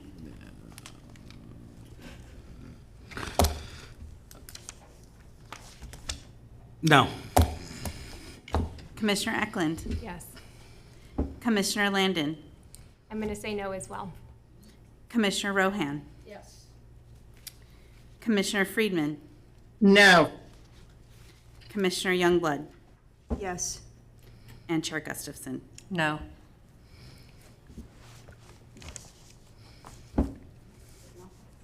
Okay, the motion did not pass. Can we give staff direction at this point to bring this back in 30 days? I heard a lot of interest that we not delay the MSR, but I do think it would be more appropriate instead of the board making these changes on the fly up here, that we really go through the document carefully. Is that? That's would be my next motion, would just be what I offered with the 30 days, clean up the document, bring it to us in the first meeting of February, cleaned up final with the recommendations that were brought forward. So by clean up the document, do you mean remove all language related to the sphere? Is that what you mean by that? Correct, the sphere, the resolution document. We were making a lot of, to address some of the other questions that were brought forward about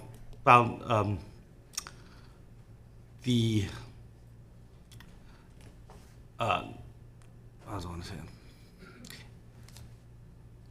the irregular,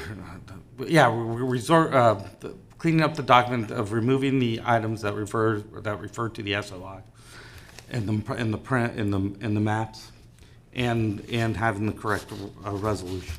So limited to that is what you're saying? Just like that.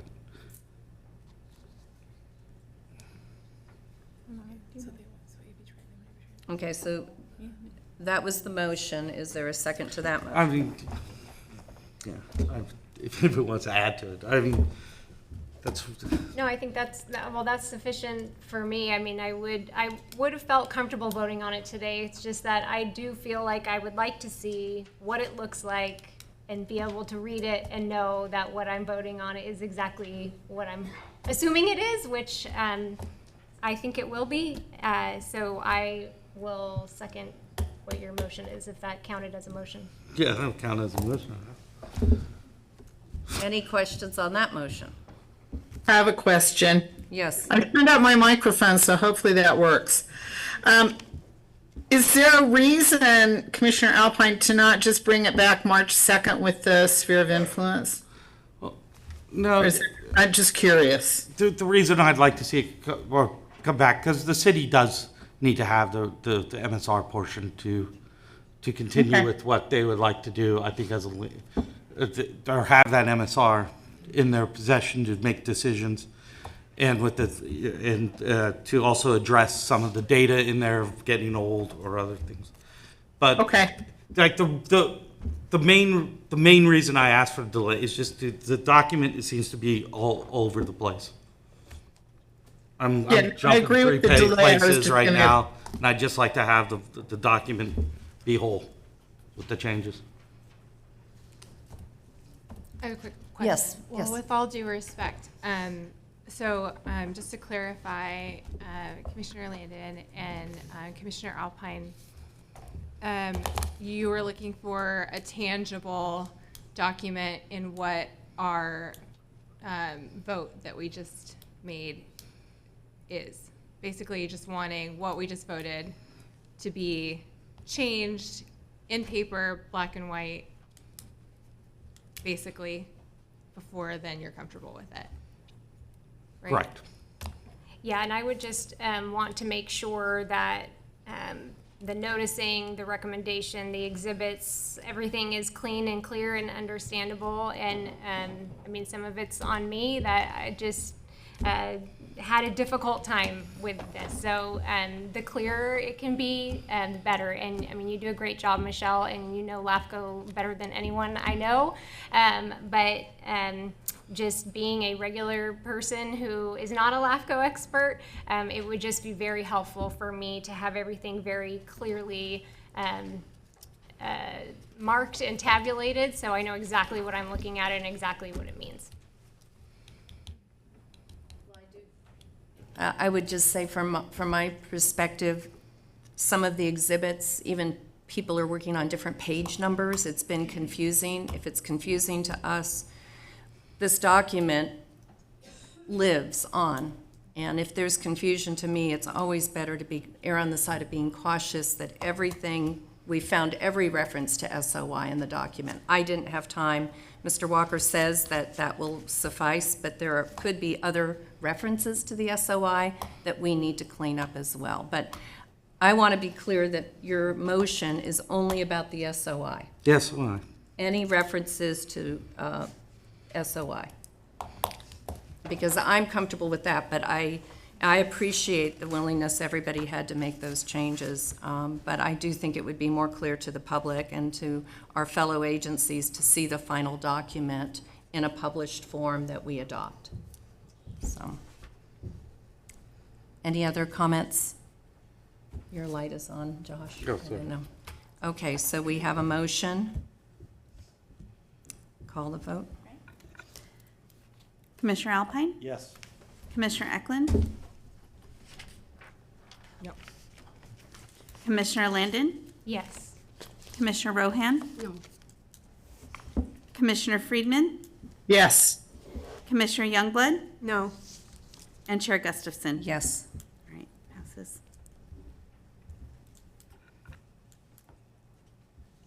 Did it pass? Yes. Okay, I'm sorry. Yes, I wasn't counting. Okay, well, thank you, and thanks for the public being very diligent as we went through that item. The next item on our agenda, we've already announced that 6B has been, the City of Roseville has suggested, and our executive officer has agreed that we would table this item, but there may be people in the audience who came today who wanted to address item 6B. Michelle, did you want to introduce that item any further? I do not, Chair. Okay. As you mentioned, I'll prepare a staff report and again for our March meeting and as well as a presentation. Thank you. Okay, I will open it now to any public comment on item 6B. If you were here to discuss the sphere of influence and you had further comments to make, I wanted to make sure we took your comments, so. I'm not seeing any. Oh.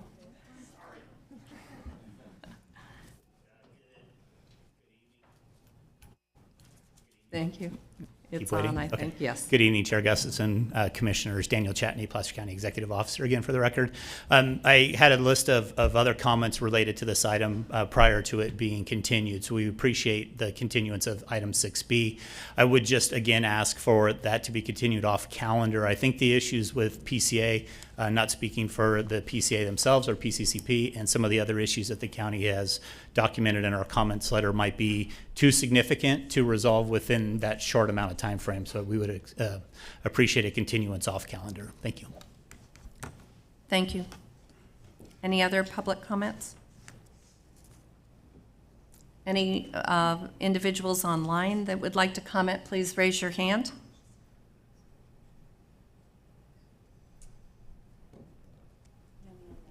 Okay, I'll bring it back to the commission. We've had a suggestion from staff, and I think we would need a motion to continue it. Is that correct? Yes, Chair. The slide before you, Okay. behind you, includes the language that's in the amended agenda, which says, based on the City of Roseville's request, LAFCO staff recommends the commission continue this item to its meeting on March 12, 2025. And so that is the staff recommendation. Thank you. Any discussion on this? Okay. Motion? Well, I would like to move we continue this item to a date uncertain. Do I have a second? What was the motion? To continue the item to a date uncertain. We had a request to continue the item to a date uncertain because they didn't think they could make the March deadline. So Who doesn't? The county. The county CEO made a request.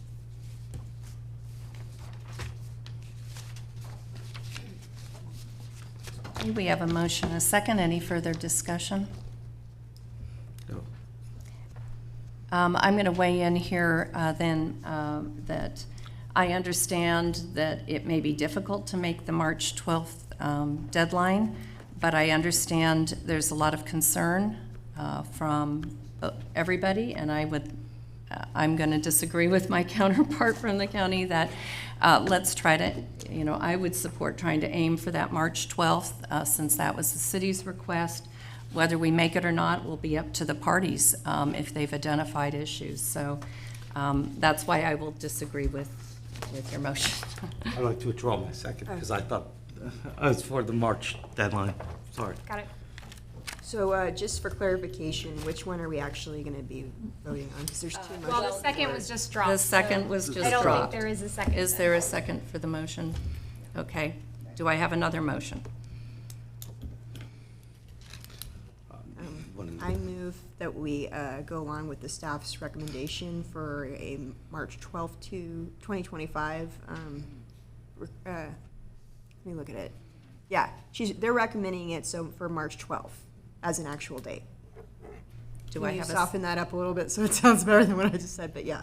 Okay. I think we understand your intent. Do we have a second? I'll second. Okay. Any further discussion?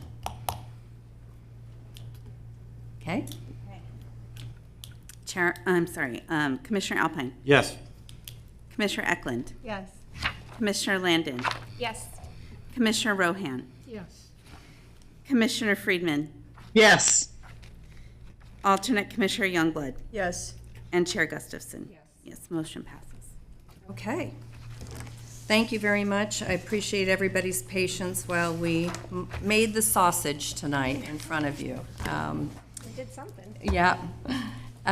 We'll move now to item 6C, LAFCO project number 2022-03, Western Placer County Fire Emergency Medical Service and Dispatch Service Review Study, Sphere of Influence Update, Draft Study. Michelle? Thank you, Chair. Since I provided an extensive presentation on what a service review is, I'm just going to turn over the the clicker here, the remote control, to the consultant, Dawn Jarvis, and we'll just give him a second. Okay. Can I get my slides, please? I'm Don Jarvis, was the project lead for AP Triton on this municipal service review. It was a big project. And I thank you for having me here this evening to present it to you. Triton's approach, as you've already seen, is to put together teams of subject matter experts for these kind of projects. As I said, I was the project manager. We had a LAFCO subject matter expert, Jennifer Stevenson. Clay Stewart was my performance subject matter expert, had a finance SME and Randy Parr. We had technical help from Stephen Hall, and GIS, Eric Schmidt was our SME on that, and then Melissa, who's still with us here from the first presentation, was our project support. The project was for Western Placer County and included the following agencies: Alta Fire Protection District, Auburn City Fire Department, the City of Colfax, which contracts with Placer County Fire Department, the Forest Hill Fire Protection District, Lincoln City Fire Department, Newcastle Fire Protection District, Penryn Fire Protection District, Placer County Fire Department, and the County Service Area 28, which underlies Placer County Fire Department, the Placer Hills Fire Protection District, City of Rocklin Fire Department, City of Roseville Fire Department, and the South Placer Fire Protection District. 12 different entities in all, and 10 fire agencies. Triton's approach to these kinds of projects is data-driven. So we kicked off this project in, I believe, late October of 2022, and the first step was asking each of those agencies for data. And we collected literally hundreds of data points. The agency records management systems provided a lot of the data. We asked for copies of the department's policies, plans, procedures. We got records from 5 different dispatch centers that dispatch for fire services in Placer County. And then we took all of that data and we filtered it through best practices and national standards. So we refer to industry best practices, national standards like the National Fire Protection Association, Center for Public Safety Excellence, Commission on Accreditation of Ambulance Services. So lots of data going in, filtered through industry best practices, helped inform our report. The process was interactive. We met with each of the agencies, in some cases multiple times, refining, clarifying, quality checking the data that we got. Each of the agencies had an opportunity to review the draft profile for their agency. We created the profile, sent it back to the agency, they reviewed it, we made changes to it. We came on site in October of 2023 and conducted stakeholder interviews. Some of you I remember interviewing. We interviewed fire chiefs, staff, elected officials, community members. I think we did over 20 different interviews, and then we toured certain facilities, including some fire stations and other critical infrastructure. This is a hard slide to read, but essentially what this gets to is fire district funding. So, you know, as in virtually every area that we deal with, the money makes the world go round. And the issues that Placer County faces with fire protection are the same issues that every county in California faces with fire protection, and it all boils down to funding. Fire districts in particular are bound by funding matrix that goes back to the passage of Proposition 13 in 1978. If you were a volunteer fire department in 1978, when Proposition 13 passed, your funding is locked in forevermore based on that volunteer model. And even though the volunteers have essentially disappeared for the most part from the fire service, the fire districts are still reliant on a funding model based in volunteers. So they're trying to staff 24-hour professional firefighters on a volunteer budget. I'm going to try this here. So if you look here, the fire districts all have passed special, well, with the exception of Alta fire districts. All of the fire districts have passed supplemental assessments or special taxes with voter approval. Those range from $70 with no cost of living inflator in the Legacy South Placer Fire District. What's the highest one there? $390 or so, or no, Forest Hill has a $416 total. Some of these are stacked on top of each other. Multiple rounds of voter approved assessments. Let me go back. The Placer County Fire Department, which as I mentioned is underlaid by CSA 28, has several zones of benefit, and some of those zones of benefit are actually former fire districts that got to the point where they found it was more economical or cost effective to dissolve the fire district and become a zone of benefit under CSA 28. Some of the zone, I think that what is 6 different zones of benefit in CSA 28, some of them have supplemental or special taxes, some of them don't. There's varying shares of the property tax revenue that help fund these zones of benefit and the fire districts. The point of this is that funding is a huge constraint for fire protection in the unincorporated areas of Placer County, and there's no easy fix. The voters have supported the independent fire districts. There hasn't been as much ask or support for voter assessments in the zones of benefit of CSA 28, but the constraint is financial. Okay, so Michelle already covered the elements that go into a municipal service review and the sphere of influence update, so we're not going to spend any time on that.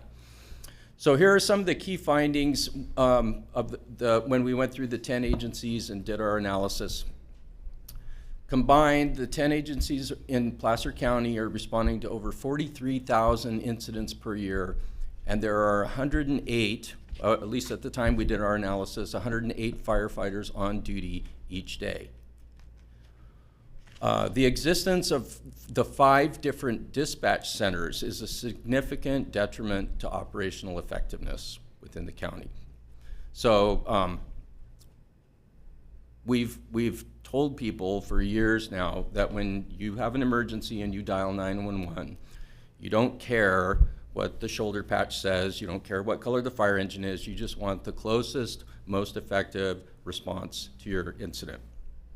And city jurisdictional boundaries, fire district jurisdictional boundaries, locations of fire stations don't always line up exactly, and so there are often times when a fire resource from a neighboring agency is the closest resource to the incident.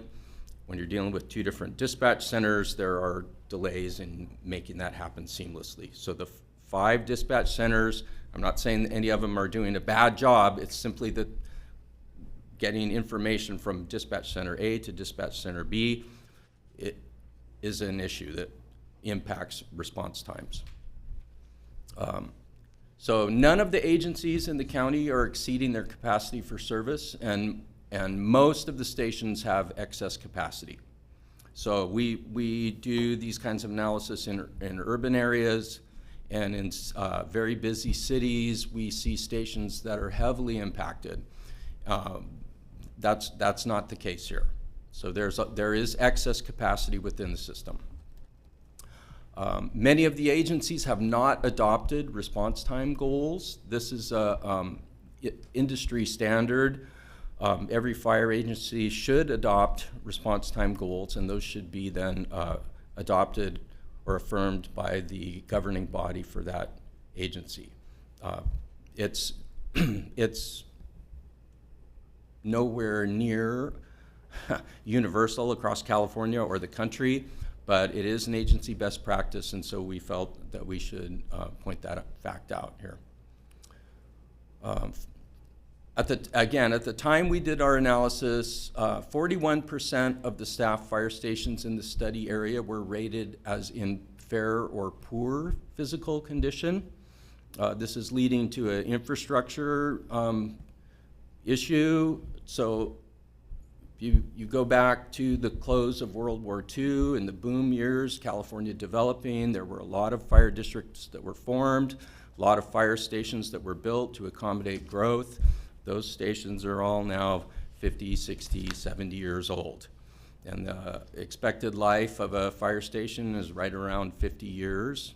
In some cases that can be extended based on, really, when I go around and look at fire stations, you can tell the stations that were constructed with a very high quality level of materials and a high quality standard are doing better 50 years later than the ones that were built to a more residential standard. But regardless, there are 41% of the staff fire stations in Western Placer County are nearing the end of their life cycle. Of the 39 staffed fire companies in Western Placer, 56% are staffed 3-0. That means there are 3 firefighters on the fire engine 24/7 every day. 80% of the companies in unincorporated areas are staffed at 2-0. So again, now we get to the industry best practices. The industry standard for fire engine staffing is 4 people per company. That's the National Fire Protection Association standard for fire company staffing, 4. The accepted industry standard is 3. Don't ask me why we have a standard that says 4, but we accept 3, but that's the way that it works. 2 is done, but if you were to ask any fire professional, they would love to have 4 people on an engine. They'll accept 3. 2 is, they'll do it if they have to. Okay, and again, it gets back to funding. Our recommended actions at a high level here is that each of the agencies should adopt performance goals and present those to the elected officials for adoption. And those are the local elected officials, city councils, fire district boards of directors. Boundary drop response, all the agencies should evaluate opportunities for a boundary drop response to critical incidents. That means closest appropriate resource to the incident. We recommend that the 5 dispatch centers look at utilizing commercially available technology to establish CAD links to enhance interoperability between the 5 dispatch centers to improve the transfer of information. We recommend that AVL, which is automatic vehicle location, be incorporated into dispatch protocol for all the agencies. So this requires AVL equipment be installed in every fire apparatus, along as the AVL equipment being installed in the dispatch centers, and then the connection between the dispatch centers. And underneath all of that is the agreement amongst the fire agencies on standards and protocols and procedures that bring that system together seamlessly. Everyone wants to do this, right? It's the devil's in the details. There are a lot of pieces that need to come together to make this happen, and We're seeing already fire agencies are installing AVL equipment in their fire apparatus. But if it's not installed in the dispatch center, it obviously doesn't work. And if you're trying to get a resource from a neighboring agency that doesn't yet have AVL, it doesn't work. So I would say a fair assessment is that it's in process. The fire agencies want to do it, but it's not complete yet. The next point is data quality and access. One of the things that we find every time we do a study like this that involves multiple agencies is that there are lots of different standards for data collection within the fire agencies.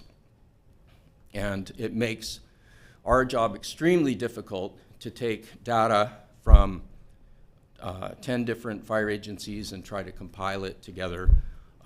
The analysis of the raw data, it takes an incredible amount of time, which is part of the reason why we're 2 years into this process and just now presenting this to you. And again, it's not that anybody's doing anything wrong or bad, it's simply everybody does things the way they do it. And if we could get the Western Placer County Fire Chiefs Association to coordinate and agree to standardize their data collection, I think that will be a big help towards the next MSR 5 years or so from now. The communications feasibility, part of the study included an add-on that we evaluated, examined the 5 dispatch centers and what their processes and procedures and how they could work together and what the opportunities were there. I think the biggest thing that we came up with is that all of the dispatch centers, again, they all want to do the right thing. They're all doing the best they can with what they have, but their focus is internal. They're serving their customers and not necessarily the greater system. And we suggest that any of those centers that want to explore potential for physical changes to the structure of their organizations, for instance, consolidating the fire dispatch functions for 2 cities into a single center, that's best handled at the local level. Those 2 cities should form a stakeholder group and look at that, rather than trying to do a 5 dispatch center consolidation or something like that. It's use the commercial software to link the CADs together so that they can talk to each other. If you want to do organizational changes, that's best handled with a stakeholder group at the local level. Okay, so now into the some of the high level interesting things that we found going through our service review here. Starting, I'll just go through each of the 10, or I guess we're going through 12 different agencies that are responsible for providing fire service. This is a high level overview. This isn't all of the findings for each of the agencies, just the things that we found most interesting and thought you would find them interesting as well.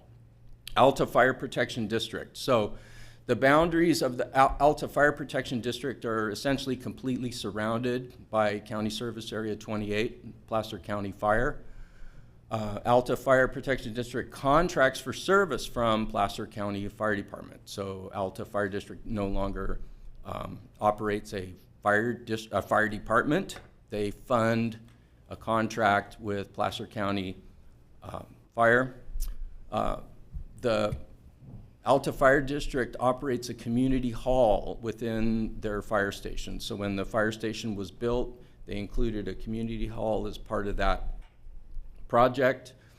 The community funded the fire station. The fire district has been operating the community hall ever since. And there are 2 part-time employees that help manage the affairs of the district, including managing that community hall function. And one of the things that we found was interesting is that the community hall function is not a function that's authorized under the Fire District Law of 1987. So the Fire District Law of 1987 specifically lists services that may be provided by a fire protection district, and the operation of the community hall is not one of those authorized services. Next up, we have County Service Area 28, and as you can see, it's a very large area.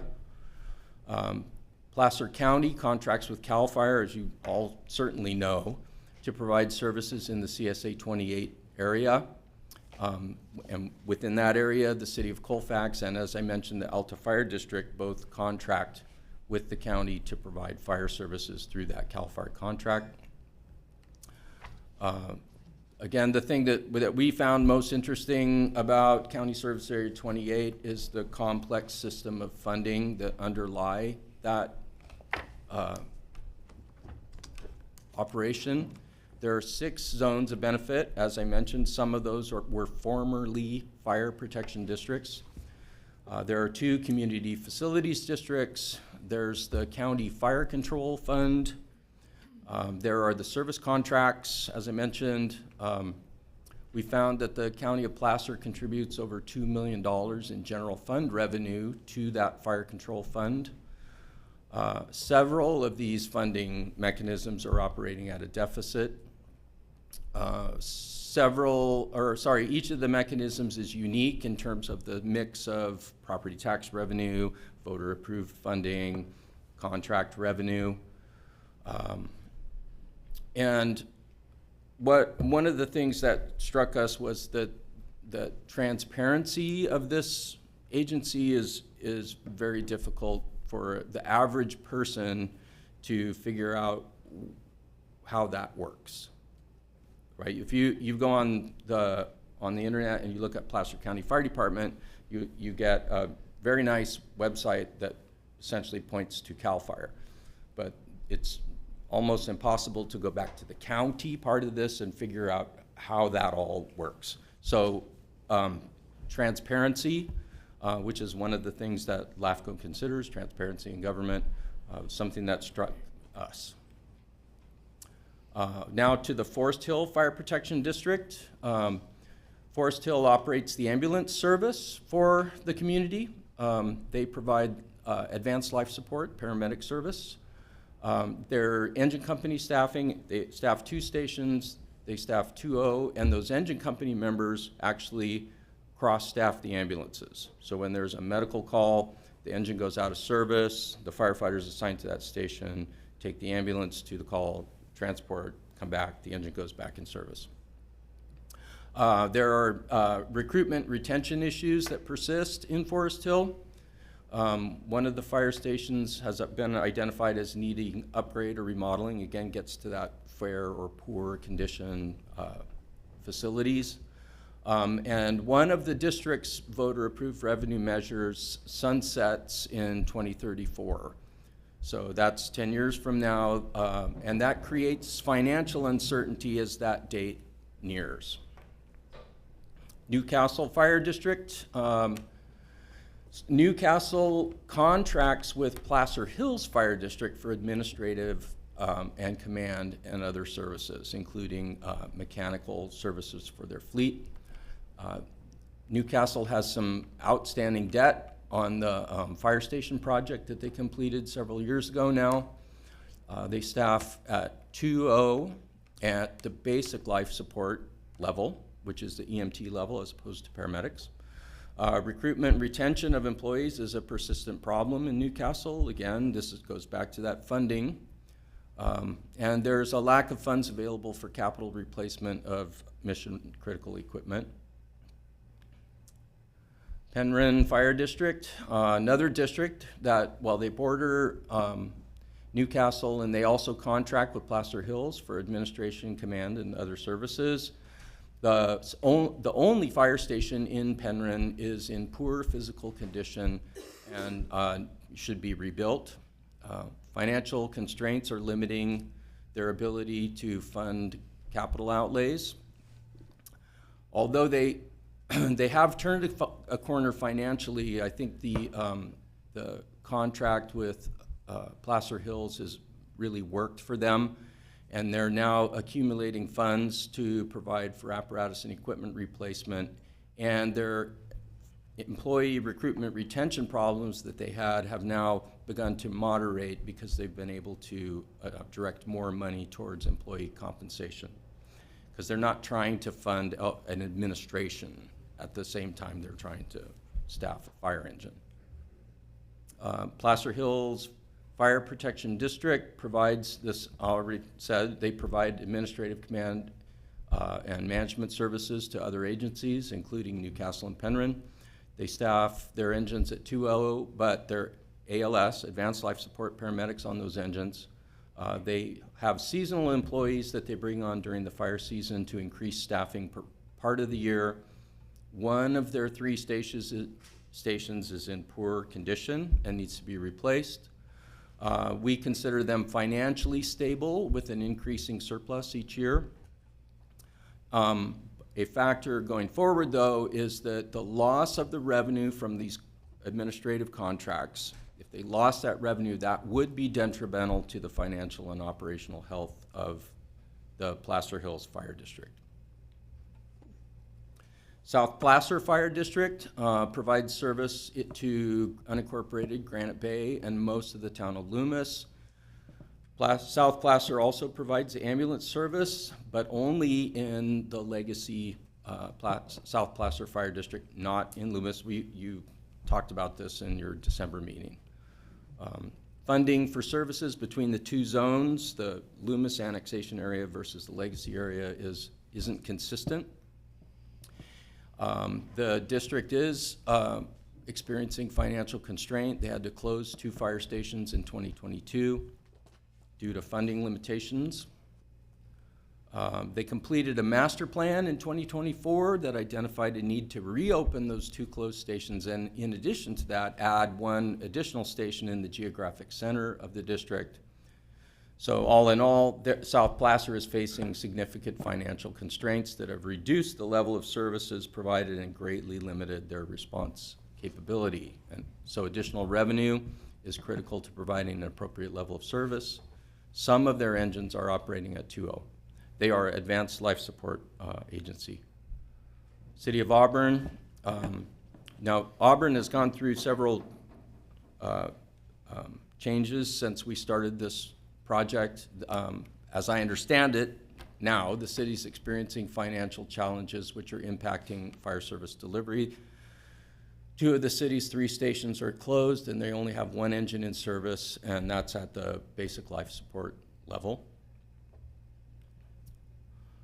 One thing about Auburn is it's like centrally located to this whole system, right? All roads lead to and through Auburn.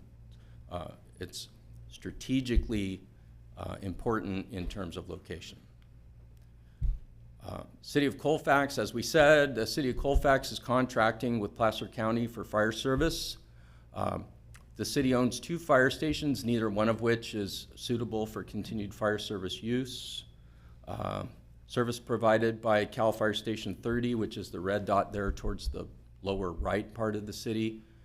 And we identified several issues within the MSR that the city and the county should really address when they renegotiate that contract. City of Lincoln, you've talked here a lot about Lincoln, significant development. The fire department does not have a master plan to prepare for growth. Our recommendation is that they develop a master plan. They are staffing their companies at 3.0 with BLS. They're one of the cities that doesn't provide ALS first responder service. Rocklin is effectively managing growth. An additional station is planned the far east side of the city there, and they're running 3.0 staffing with ALS service. Roseville, again, they're effectively managing the effects of growth. They have 1 new fire station that's nearing completion and another planned as the city grows. As this development that you've talked about extensively here to the west of the city begins to take shape, the city will need to monitor the impact of that on city services. So always the development happens before the fire station gets built and staffed. And there's, it's really incumbent upon the city to make sure that their services are not getting negatively impacted. Fire company staffing in Roseville is at least 3.0 at the ALS level. Okay, so now we're going to get into a quick overview dispatch services. Again, we've talked about 5 communication centers. The lack of CAD-to-CAD interoperability is a significant obstacle. There are solutions, including commercially available software packages. And then, as I said, if there's interest in any agencies actually changing the way that they dispatch, that's best handled at a stakeholder group level at that local level. So now we get into reorganization options. One of the tasks within your RFP was to present options for reorganizations. So the options that we're presenting in this report, we present them as options, not recommendations. And we view them as a starting point for future discussions, okay? None of these options that we present constitute a feasibility study. If any reorganization is pursued, we require much more study and analysis before it becomes an actual project for you to vote on. And we expect, we would hope, that the communities and the fire agencies involved will take these options that we presented, use them as a starting point, and develop solutions that best meet local needs and priorities based on local knowledge and experience. Okay, for the Alta Fire District, again, because essentially it's a fire district that's no longer providing fire services and providing a service that's not authorized to provide, we suggest that Alta Fire District could be dissolved and that area reorganized as part of CSA 28, with fire service continuing to be provided by Placer County Fire Department, with that community hall separated from the fire function. This is reorganization option 1. So reorganization option 1 proposes that you could reorganize the 4 independent fire districts, that being Forest Hill, Newcastle, Penryn, and Placer Hills Fire, into one consolidated fire protection district. The main point of this option is that all of the existing staffed fire stations could remain in service with at least the same staffing level that they have today. This is the only option that we were able to come up with that meets that criteria. Every other option would result in the closure of 1 or more fire stations and some change in the level of service. This option is the only one that we were able to come up with that continues essentially the existing level of service. It also improves the EMS capability by implementing ALS service at all of the stations within the reorganized district, and it continues the ambulance service in Forest Hill at the existing level. This reorganization option does not present well. If you look at the map, people have a visceral response to the map because it's not contiguous and the boundaries don't make logical sense. But the map is one factor to consider. The service delivery is probably a more important factor to consider. Along with all the other considerations that LAFCO needs to look at, the map is one, service level is another, governance, transparency, those kind of things as well. So reorganization option 2, this is essentially the Placer County Fire Department model. The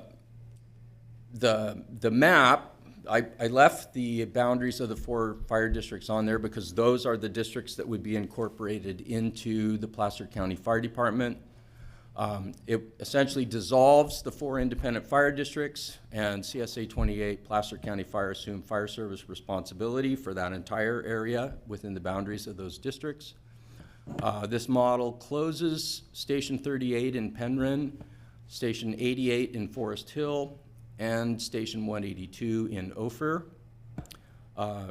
It increases the staffing to 3-0 at stations 84, 86, and 41. That's the 2 stations in Placer Hills and the Newcastle station. In Forest Hill, Station 90, that's, let's see if we can make that work. There's Station 90 right there. That would be staffed with a 2-person ambulance only, no fire protection or no fire suppression resource at that station. And Station 11, also in Forest Hill, that's that one right there. That's the CAL Fire Station. That would be staffed with a CAL Fire engine year-round on the Amador plan, and that would be a 3-0 staffed engine.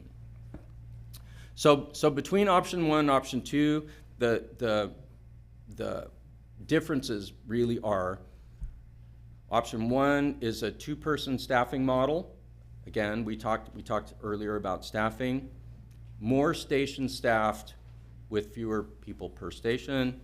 The reorganization option 2, fewer stations staffed, but with industry standard level of staffing. That's the rub. And what we're talking about here is existing levels of revenue. The only place that we added additional revenue is with the current proposal or application that Placer Hills and Newcastle have submitted to LAFCO for reorganization. That includes an overlay of the Placer Hills special assessment on Newcastle properties. That's already been vetted within the communities and approved by the boards, so we included that additional revenue. We didn't include any other additional revenue. These reorganization options are using existing revenue. Option 3 is a hybrid model. We took the two plans, and those 2 were developed with input from the fire agencies themselves. And we tried to meld the best of each of those. Option 3 essentially means a seamless operational integration of the consolidated fire district with Placer County Fire Department. Closes Station 182 in Ophir Hill, and Station 41 in Newcastle would serve that area by contract, staffed with fire district personnel. Station 88, again, would close, and Station 11, the CAL Fire Station at Forest Hill, would serve that area.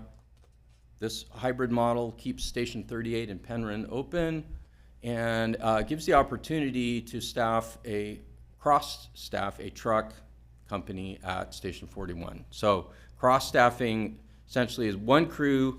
They have a choice of which vehicle to take. So I talked about in Forest Hill, if it's a fire, we take the fire engine. If it's a medical call, we take the ambulance. With a cross-staff truck and engine, if it's appropriate, we take the engine. If it's a call where a ladder truck is required, we get on the ladder truck and take that. Gives that option with this model. Okay, then we came up with a 4th option as well, and this option consolidates Penryn and Newcastle with the South Placer Fire Protection District.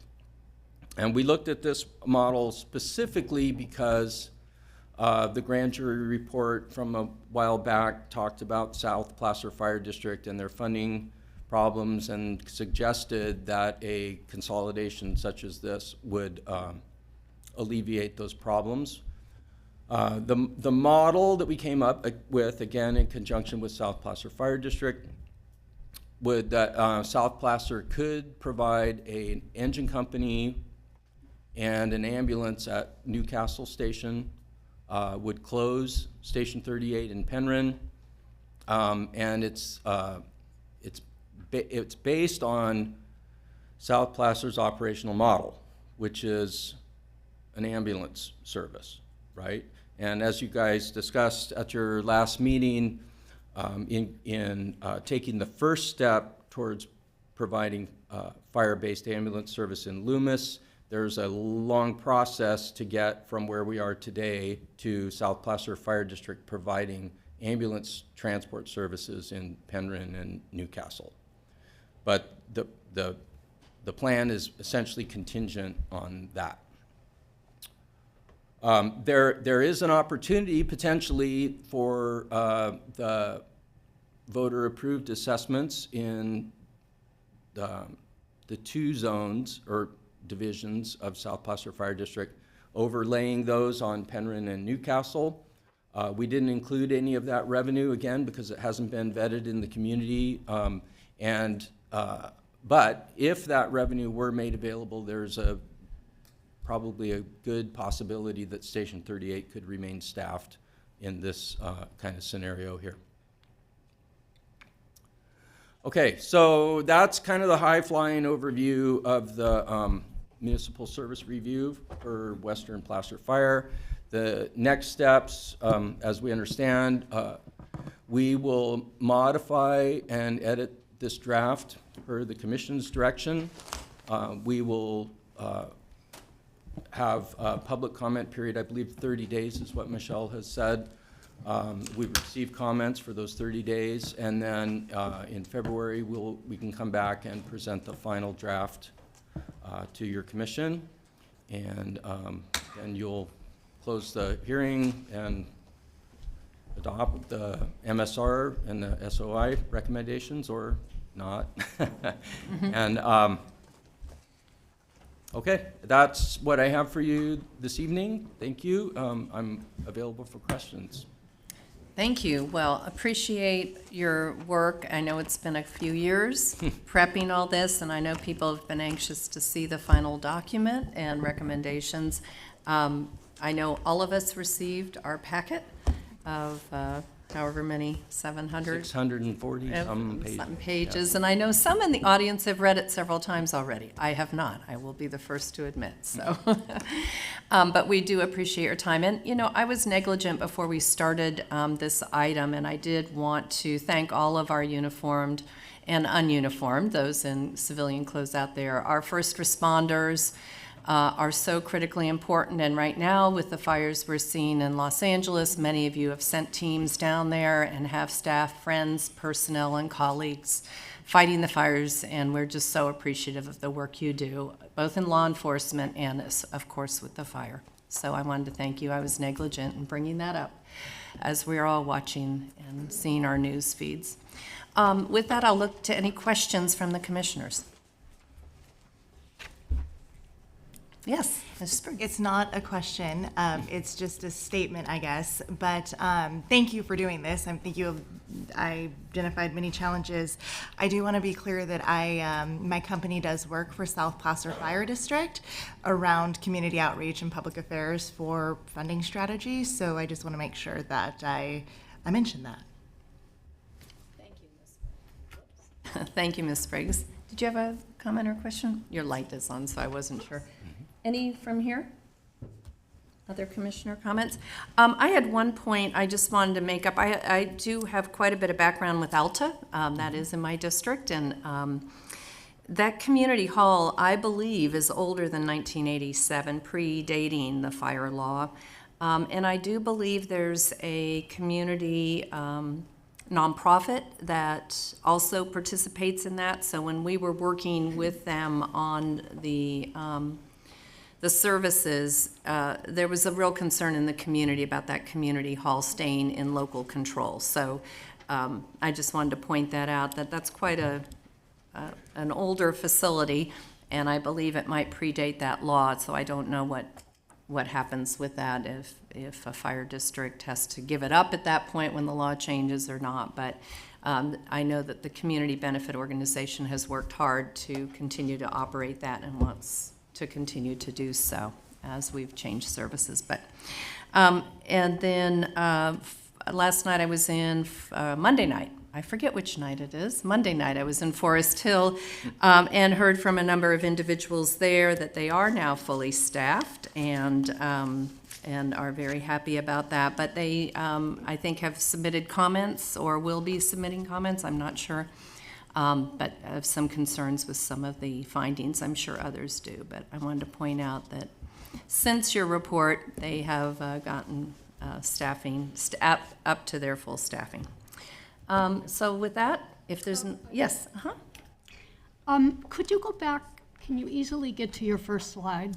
Well, It was your let's page see. 6, I believe. For the first slide?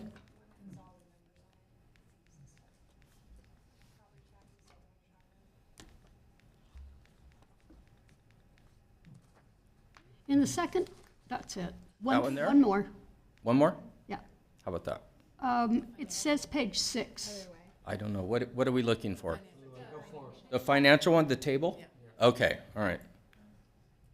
That was there. Okay. That doesn't show here, so I'm not, yes, there. Second column from the left in the white portion of the graph. Okay. What's the asterisk? Oh, okay. The asterisks are that's the share of the property tax revenue allocated to the fire control fund. Okay. Okay, so the county fire control fund covers some, but not all of the zones of benefit. And then just for clarification, CSA 28 isn't in any incorporated city, is that right? Unfortunately, that's not the case. That should be the case. I think I made a presentation to this commission several months ago. The CSA 28 by law should be detached as part of the LAFCO action unless City Council agrees to have the county service area operating and collecting revenue within their city boundary, like the case for the Auburn Airport. And so that is the only agreement that I have been able to locate. I did request that from all of the cities as well as the county to locate those agreements for those areas in the CSA 28 that is overlapping within the city boundary. And no, I have not received back. It's been several months. Again, the only agreement is from the city of Auburn, and it only covers the airport and the immediate surrounding area, not all of the unincorporated areas. Oh, I'm sorry, all of the incorporated areas that remain in CSA 28. So there's no recommendations dealing with that matter in your report? In terms of CSA 28, our only recommendation is to improve transparency.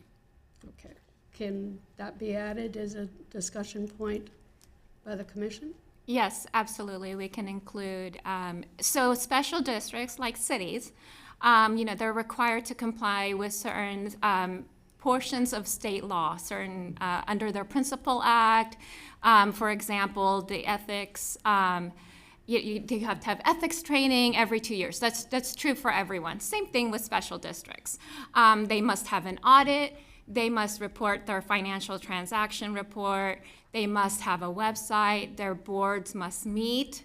They must, have an independent audit. We could not find such information for CSA 28, which was formed in 1983, and it does not function like other districts in that sense. Okay, thank you. Okay, any other questions or comments? Well, I know we probably will after we hear public comment on this item, Dawn. Thank you. Yeah. Good, then I'm going to open this up for public comment on this item. And I know we have a lot of you that it's past your dinner time, so come on up. Let's get going.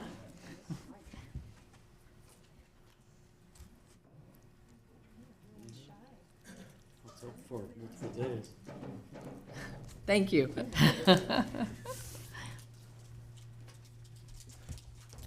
Good evening, Chair and Board. Reggie Williams, Fire Chief for the City of Rocklin, and also the Secretary for the Western Placer Fire Chiefs Association.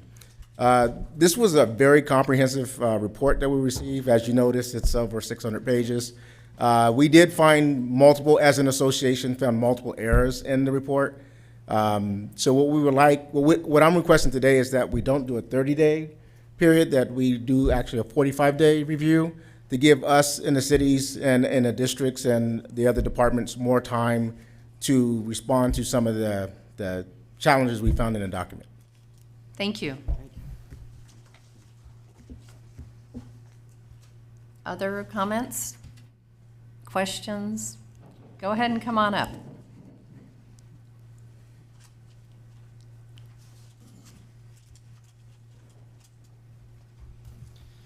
Good evening. John McElhaney, Vice President of the Forestville Fire Protection District. I'm here on behalf of Richard Hercules, our president, who was unable to attend. Which fire district? Forest Hill.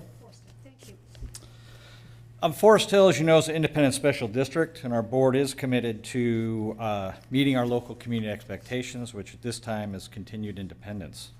We are a fiscally stable organization with an eye on a future that includes a regional fire protection agency with logical boundaries, fiscal viability, and a governance model that includes local balanced representation, such as election by district, or through a joint powers authority that would include Placer County and its fire agency, as well as potential inclusion of one or more cities. During research and development phase of this project, we were afforded one meeting, in-person interview with a consultant lasting less than 30 minutes. Merger and consolidation concepts were not discussed during that interview, and we were not asked to provide any ideas regarding a regional joint powers authority. We also received no requests for proposed organizational budgets or staffing models which appear in the MSR.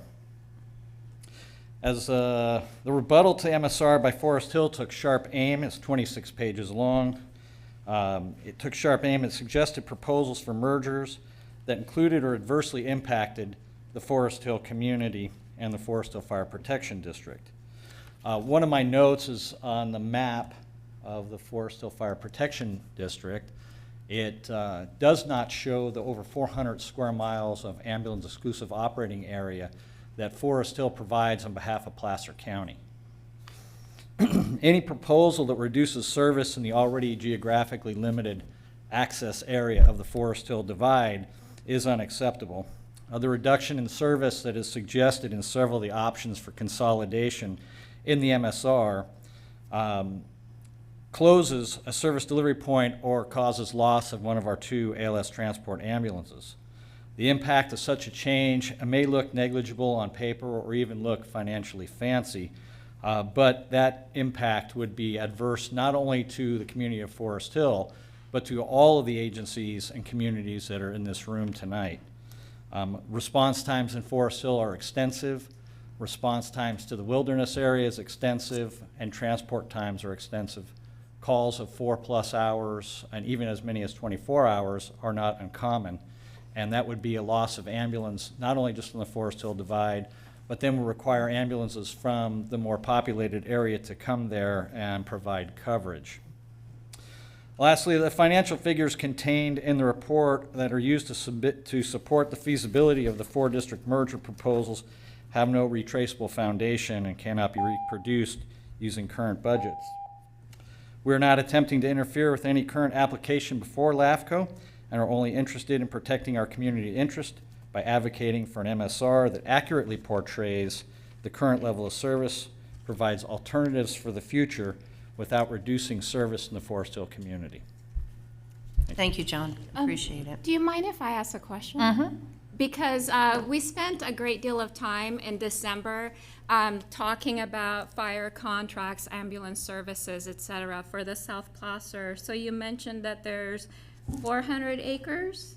400 square miles. 400 square miles, sorry, of ambulance service that you provide. Is that with through a contract with Placer County, or is that a service power that was turned on by LAFCO like South Placer?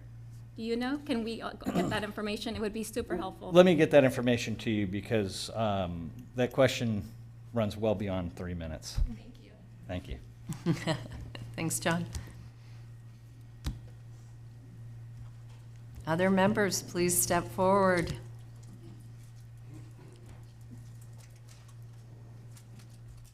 Good evening, Spencer Peterson, Gem of the Foothills, otherwise known as Newcastle. Thank you. First of all, I'm here to support Chief Gow and Placer Hills Fire in trying to get Newcastle an ALS engine there. I'm a firefighter. I've been one for 20 years. I'm also have a bachelor's degree in economics, so I understand the financial components of what goes into supporting fire districts very, very well. Do you all have kids? Raise your hand if you have children. All right, thank you.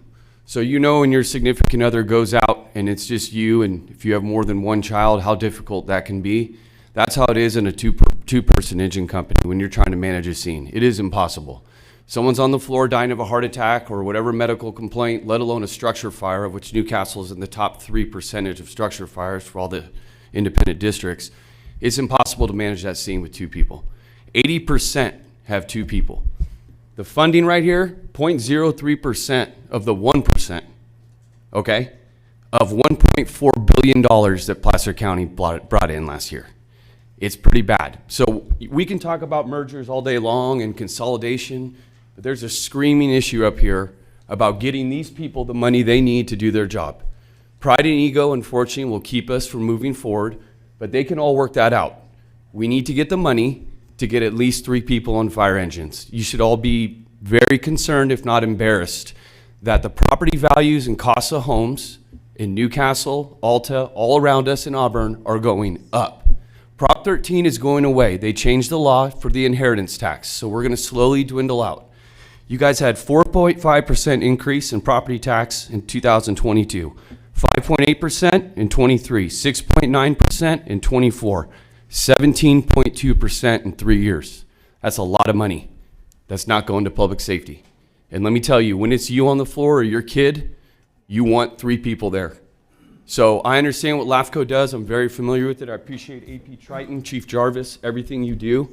But what I'm trying to get at is, again, we can talk about mergers and boundary drops, but the screaming issues I heard up here were communication, number 1, and bodies. Because let me tell you from a fireman, again, with 2 people, it's virtually impossible. You look down south right now, what's going on? What are 2 people going to do when they get to a house? One engineer's got to work the pump. The other guy's grabbing a hose. Gone. There's your 2 people right there. Yeah, you're going to get more engines with 2 more people. It's not enough bodies. So I think we got to really, really look at the financial funding, whether it's a general fund, whether it's impact fees for these developers that are coming in and building all these homes. Let's hit them. Get them with an impact fee. You know, they're out of Texas or out of state, some of them. Let's get them. Hit them with an impact fee. There's creative financial ways to get the money we need to get bodies. The consolidation, like I'm telling you, the maps and all that, and all the islands, and I want my fire, we can work through that. But we just need to get bodies, okay? Because again, I just hope it's not any of you with 2 people showing up to your house. It's very, very hard. Yes. So I wish you the best of luck. I'm here to support you in any way I can. I think everybody out here, all my brothers and sisters out here as well, they can attest to what it's like with 2 people on an engine, even 3, let alone. And just really quick to Chief Jarvis's point, I just want you all to understand, if you're not in the fire service, 4 people is the NFPA standard because there's a 2-in, 2-out rule, which means when there's a structure fire, 2 people are going to go in and 2 people are on the outside for safety concerns, unless there's a rescue. So that's why they recommend 4 people. Like he said, we manage it with 3. But again, unless there's a rescue, we got to wait outside for another body before we can go in and attack that fire. Back to my 2-person. So again, let's really look at using some of the $1.4 billion with B dollars to getting some of these people the money so they can do their job. Thank you. Thank you.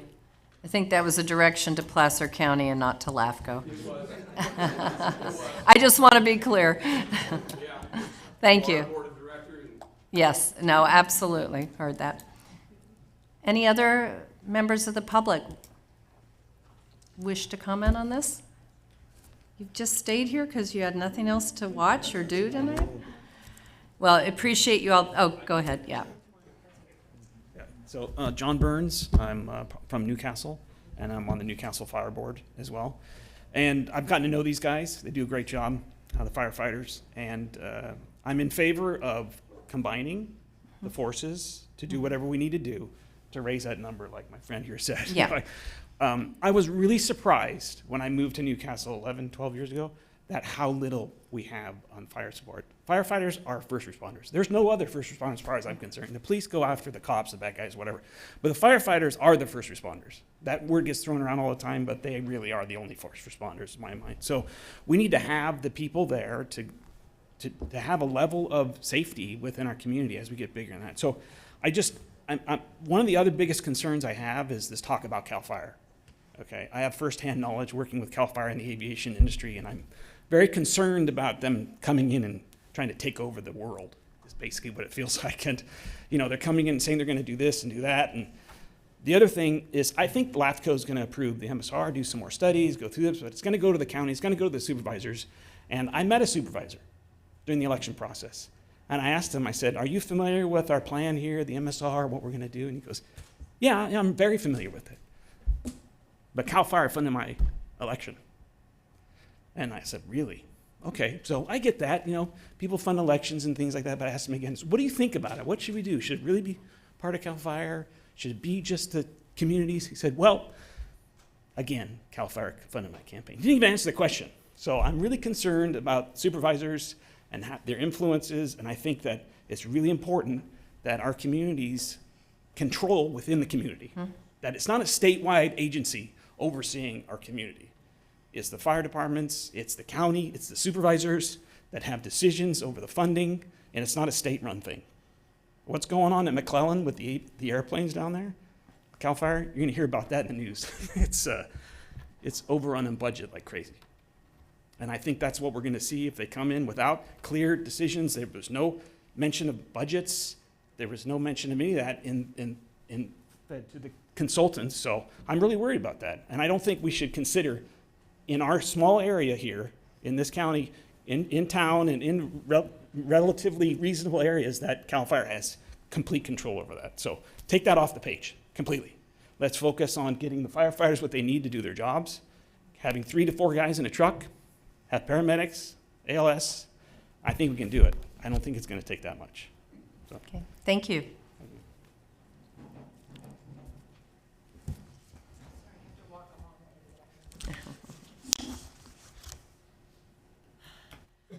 Chair Gustafson and Commission members, I'm Cheryl Hotelian. I'm the board chair for Pittman Protection Fire District. And I guess I just have a couple of comments to make. One, I echo Forest Hill's comments of our community would not be really supportive or supportive of shutting down our local fire station. Several years ago, we passed a fairly decent special assessment in order to fund our fire district to remain open, and would be very concerned of any option, recommendation, or plan that would shut down Station 38, given the current provision of fire services, not only to our district, but how our district provides aid through the mutual aid process to surrounding districts. Second, sitting through the discussion about Roseville and the MSR and the need to approve or what happens with delays, we're supportive of trying to get the MSR approved to move it through the process, recognizing that the MSR in and of itself does not create a reorganization, does not do anything along that process.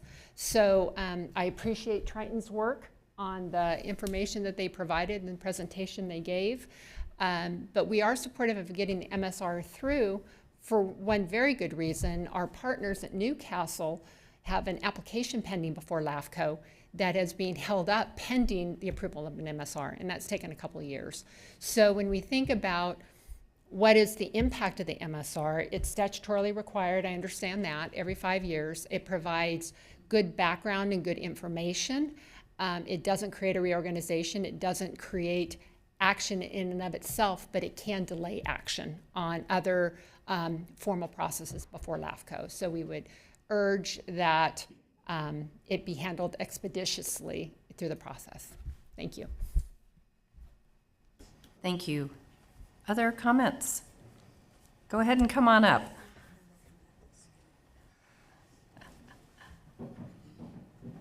And if there's others, if you don't mind lining up, it will help things speed along. Okay, good evening. I'm Jonita Elder, and I'm the current chairman of the Newcastle Fire Protection District Board of Directors. In light of the devastating fires in Southern California, now is the perfect time to talk about our Placer County Fire Services. Since 2016, Newcastle has contracted with Placer Hills Fire Protection District for administrative services. Since then, Newcastle has gone from a mostly volunteer fire district to a well-run professional fire service. We built one of the best fire stations in Placer County. But there is much room for improvement. Newcastle taxpayers need advanced life support services, fair wages and benefits for our firefighters, 3.0 staffing, as the fireman just spoke to, adequate equipment, and finally, we need a fair share of the property tax dollars we pay to be dedicated to fire and safety needs for our citizens. Currently, as you saw, Newcastle receives 3% of a dollar of the taxpayer dollars. That amounts to $327,743. Tell me, do you think you can run a fire station on that little? I doubt it. We're having difficulties, but our taxpayers have stepped forward and they have put in 2 special assessments, not 1, but 2. And one of them was to build the fire station, which we were finally able to do. You have the opportunity to improve the future of fire service in Placer County. The time for all these expensive studies are past. Our citizens need action now. We can't wait. A lot of us are getting older. We need those, including myself. We need those advanced life support services. We have needs that need to be fulfilled, and you can help us get those services that we need. Thank you. Thank you. And thanks for your efforts on the board, all the board members that are here tonight. Other commenters? Please come forward.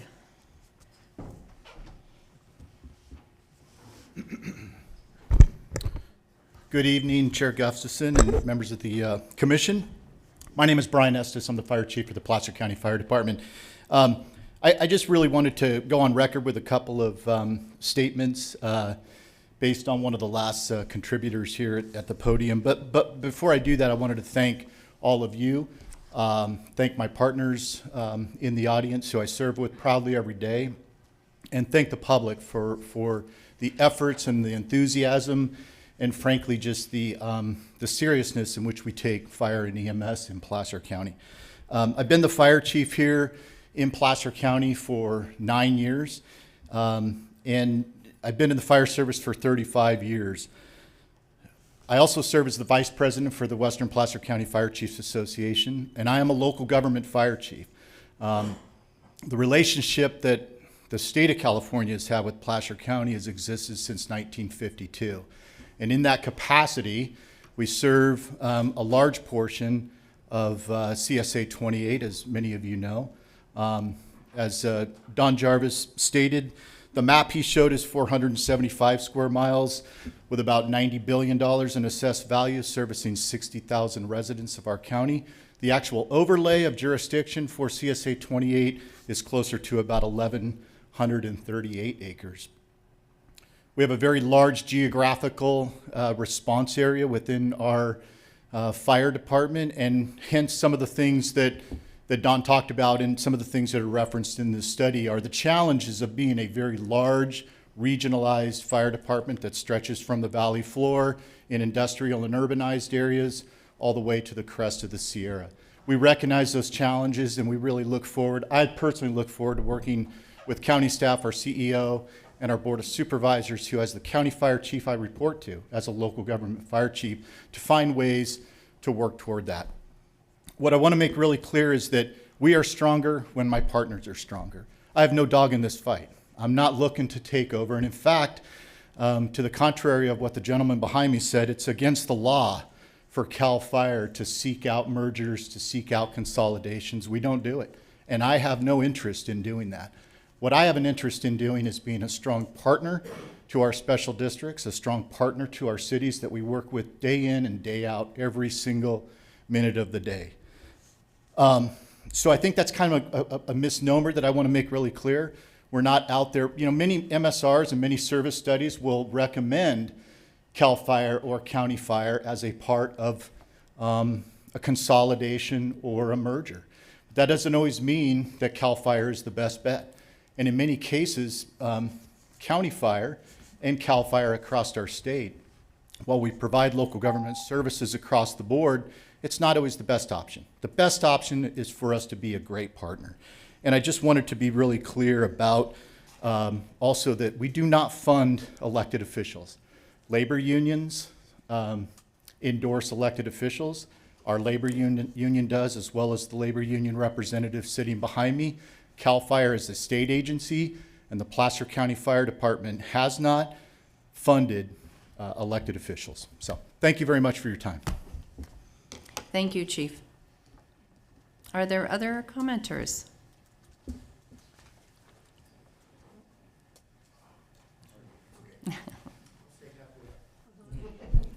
Good evening, Chair Gustafson, the rest of the members. My name is Clayton Thomas, President of Nevada County Professional Firefighters, Local 3800. And while that name seems kind of odd, we also represent the firefighters in the Penryn, Newcastle, Forest Hill, and Placer Hills fire districts. I've had the distinct opportunity and pleasure to work, organize, and live in Placer County at various points over the last 24 years. I can say that everybody behind me in this room, both the citizens and the folks up here on the dais, are trying to get the best service for the residents that they possibly can. And that's one of the goals of LAFCO, is to make that logical, organized, efficient. And I think that the MSR that AP Triton has finished here, the work that Mr. Jarvis has done, and the input of a lot of the folks here behind me in the room has been very valuable in that process. There's a lot of good in this document. There's recommendations at the beginning of the document, and we wholeheartedly agree with those 6 that were on that slide. And then there's a list of options at the end of the document. And I thought it was interesting that Mr. Jarvis spoke to those as options and not necessarily recommendations, because we do have options here. You have several districts, independent special districts, that are already working together and have been, in the case of Newcastle, for quite some time, and Penryn for the last few years. They have a great system together, and they also work with their partners at Auburn City and Forest Hill in a joint operational area where they share staff, resources, trying to provide that best service to the community. Within one of the other slides here, there's an interesting map that discusses what the various options look like, specifically when you get into the first 3 options. And you see these non-contiguous boundaries. And Mr. Jarvis spoke to that. People don't like the way that map looks. But I think if all we did was draw lines on a map, then LAFCO probably wouldn't exist, because we're looking at efficiency, what makes sense, what's logical. And I think that there in option 1, you have a lot of opportunity. You're working with districts that have already shown that they'd like to work together. And I believe that's the option that doesn't actually close a fire station. So I would love to have 3 people on every fire engine, 4 if we could. But if you're having a cardiac arrest, or you're having chest pain, you're having a stroke, or you're having an anaphylactic reaction, having an ALS provider on every one of those units, and maybe an additional station, which option 1 does describe, gets that paramedic to your house faster. So as a representative of the folks, you know, in my organizations, sure, I'd love to have 3 or 4 firefighters on every engine, but considering that we provide EMS 70% or more of the time, I think in providing that quickest service to the public, we're making the best difference with that shorter time. And at the end, I would just consider finishing the MSR process sooner rather than later, because you do have a pending reorganization application that's been stuck in this kind of washing machine of 2 years or so trying to get the MSR done. So if we could move forward, that'd be great. Thank you. Thank you.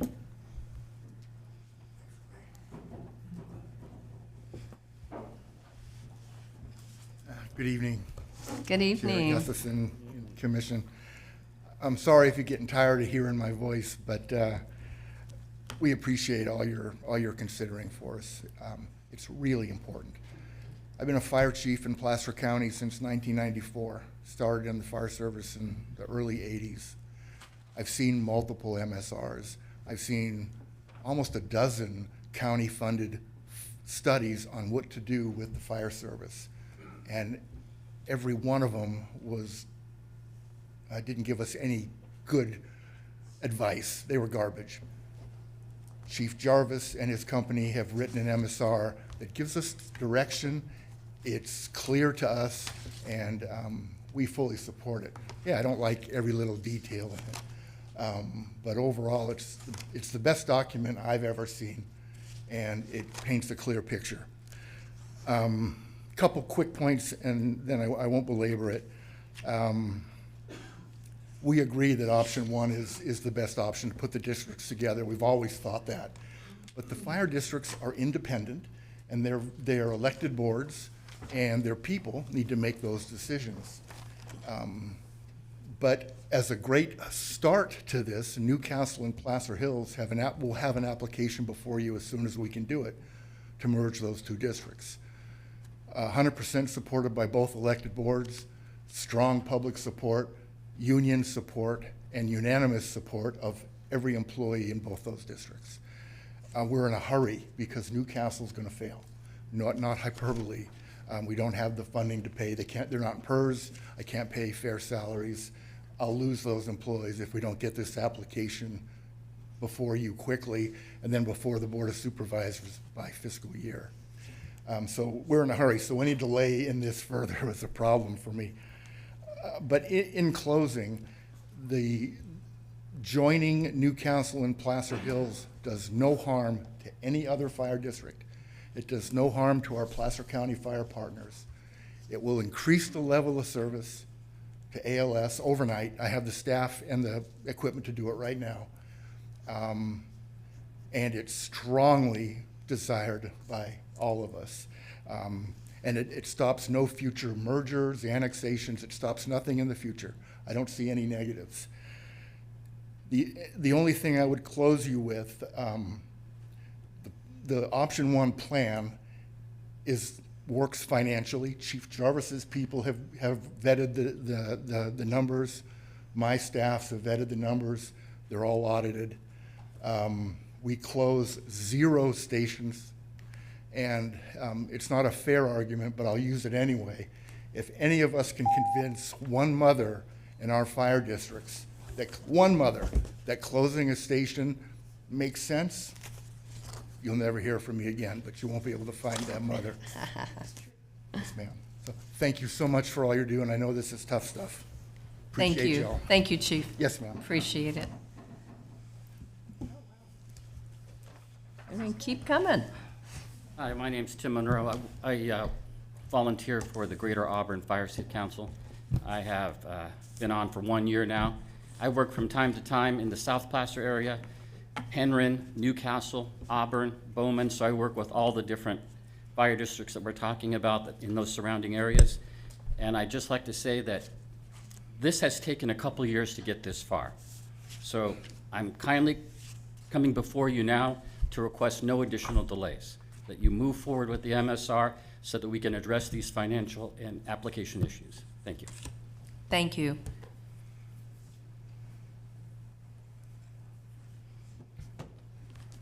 Well, I'm John Anaker, resident of Newcastle.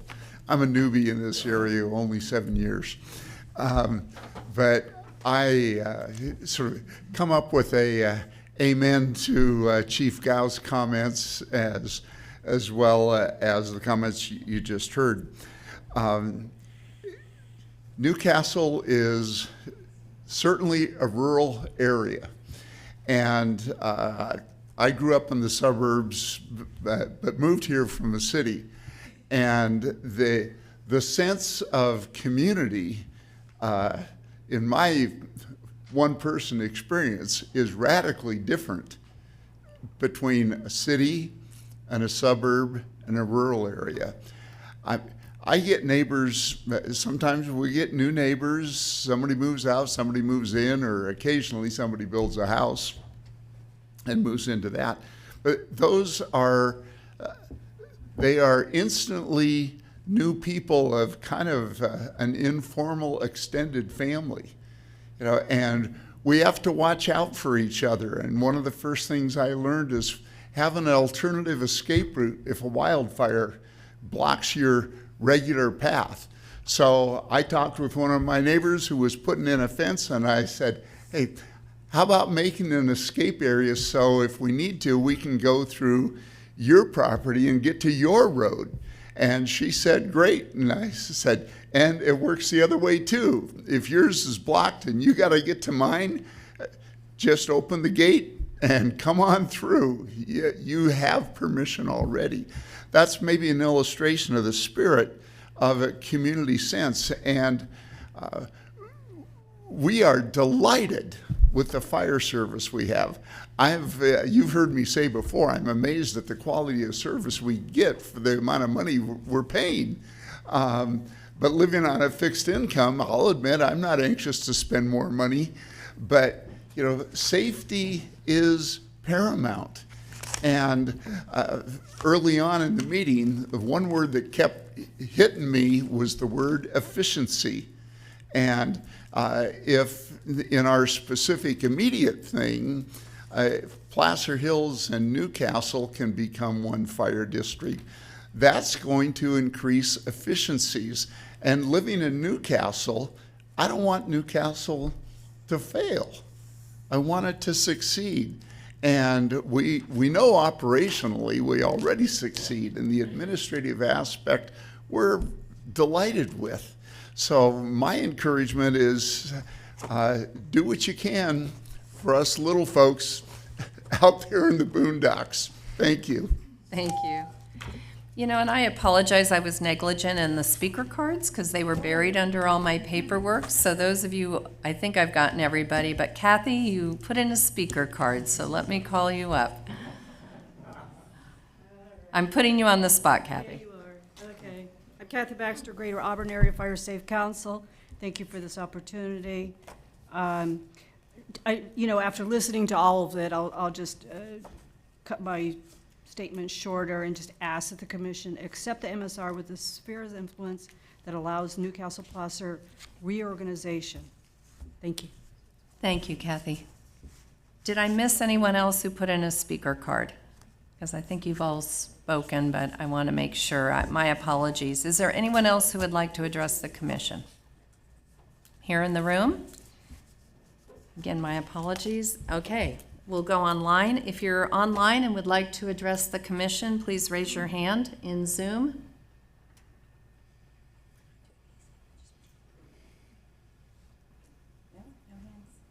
Okay, no hands tonight. So one last chance here in the room. Otherwise, oh.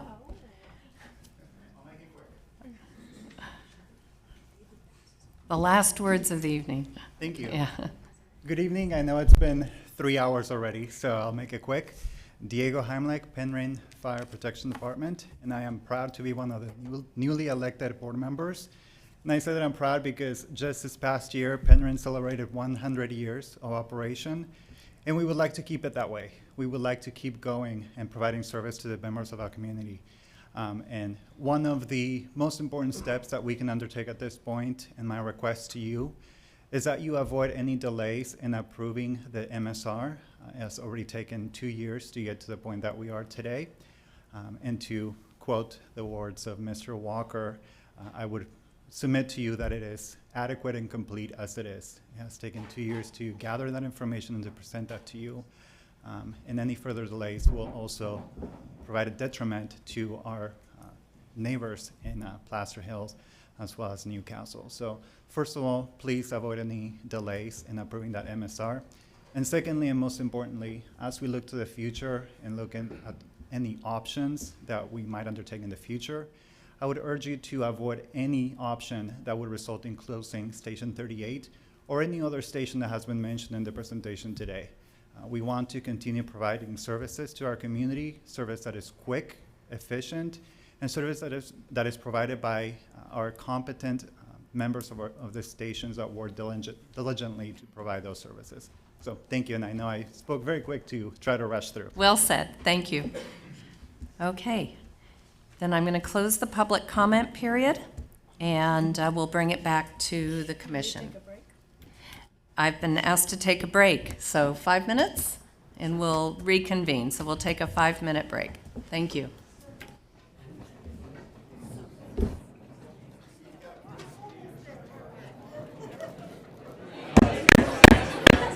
Ladies and gentlemen,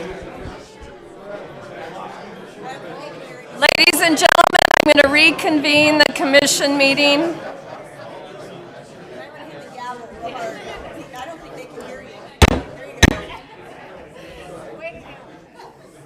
I can hit the wood on my head. Thank you for that quick break, and appreciate everybody coming back. So now we'll go on to commissioner comments, questions. I do have a question. I wanted to ask from the Rocklin Fire Chief. I'm not super familiar with I can't remember what you called it, the Western Placer. Western, yeah. If you could just tell me who that is made up of and who you're representing, that would help me. Excellent. Yeah, so the Western Placer Fire Chief Association is made up of all of the fire agencies you see in front of you. So it's Placer Hills, Newcastle, Forest Hill, Rocklin, Roseville, South Placer. So all of the fire districts. Okay. It's not just the incorporated cities. That's correct. Okay. Yeah, it's all of us. Yeah. Okay, got it. Thank you. Thank you. Okay, stay. Come back, Chief. Did I understand you to say that there were some errors Yes. you wanted to see clarified? Yes. Can you talk about what they are? Yeah, so each agency, as you have heard, is independent, and as AP Triton has talked about, we have different record management systems. Nothing is the same in any of our agencies. And so for the city of Rocklin, one of the challenges that I have is that we have what we call priority dispatching. So if you call 911 because you stubbed your toe, you're not going to get a lights and sirens response to that emergency. If you call 911 because you've had a heart attack, you're going to get lights and sirens to that emergency. Where AP Triton, for the city of Rocklin, they took our emergency responses and our non-emergency responses and they lumped them together. So it makes our response times look longer than they are. Oh. It may take us 12 to 14 minutes to get to your stubbed toe, but we're going to get to your heart attack within 4 to 6 minutes. So we want to make sure that data gets cleaned up, and that's going to take a little bit of time for us. Okay. Does that help? Thank you. I'm getting a comment that the people online can't hear us. Is that correct?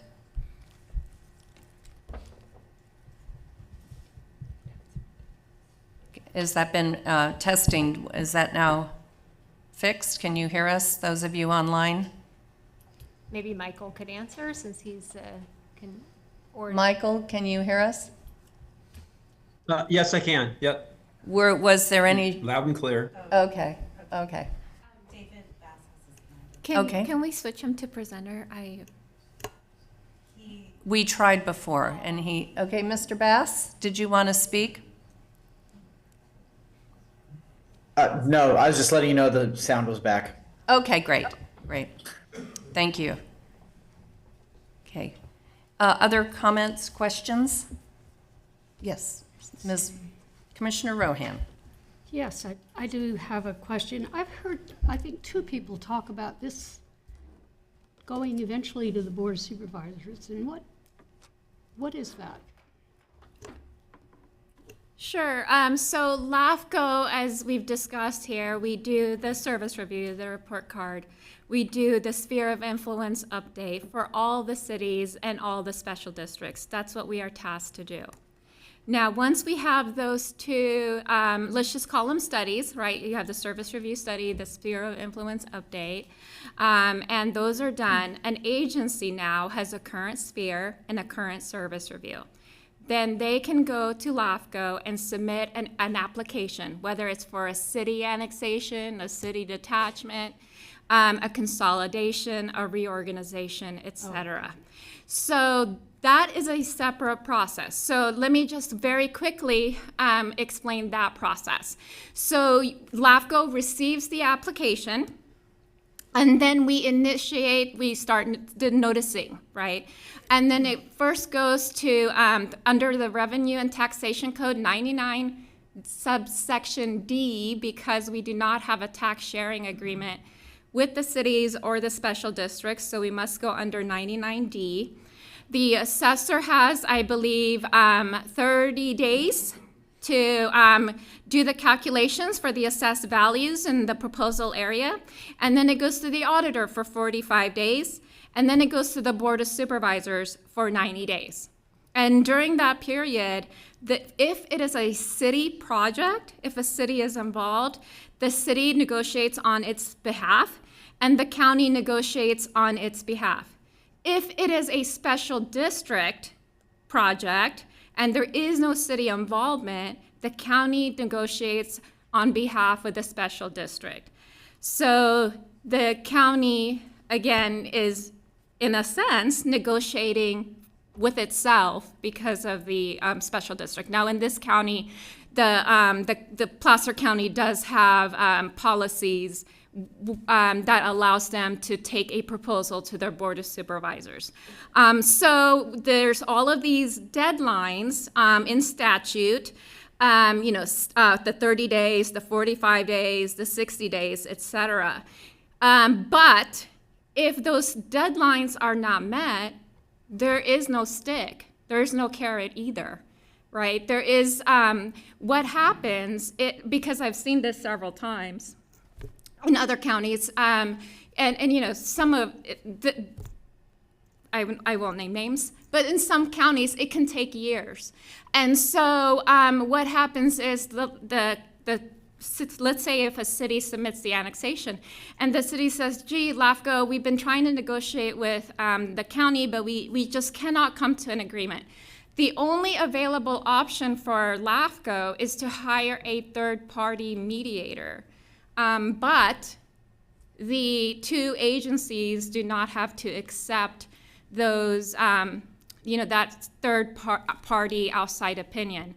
Again, it's up to the Board of Supervisors whether or not they want to hear that item and approve a resolution. But then once we have a resolution from the Board of Supervisors and from the city, should it be a city annexation, then it goes to LAFCO. And only then can the commission take action. So they're absolutely right in that we do have an application from, in this case, Newcastle and Placer Hills. And until the Board of Supervisors takes that action, it cannot go to LAFCO. Great, thank you for the clarification. I have one last question. The gentleman from Forest Hill, is he still here? John is not. I think he's gone. Anybody here from Forest Hill? Yes, Chris. Okay.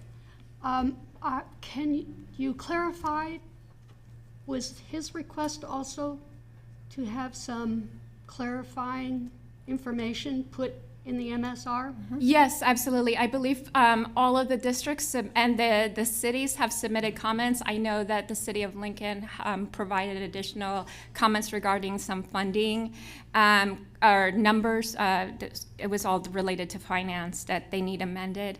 But we can, once we reopen the public comment period, they can continue to submit comments, and we will absolutely incorporate them into the study. And again, same with Roseville, right? We have an appendix, et cetera, that gets attached to the final document.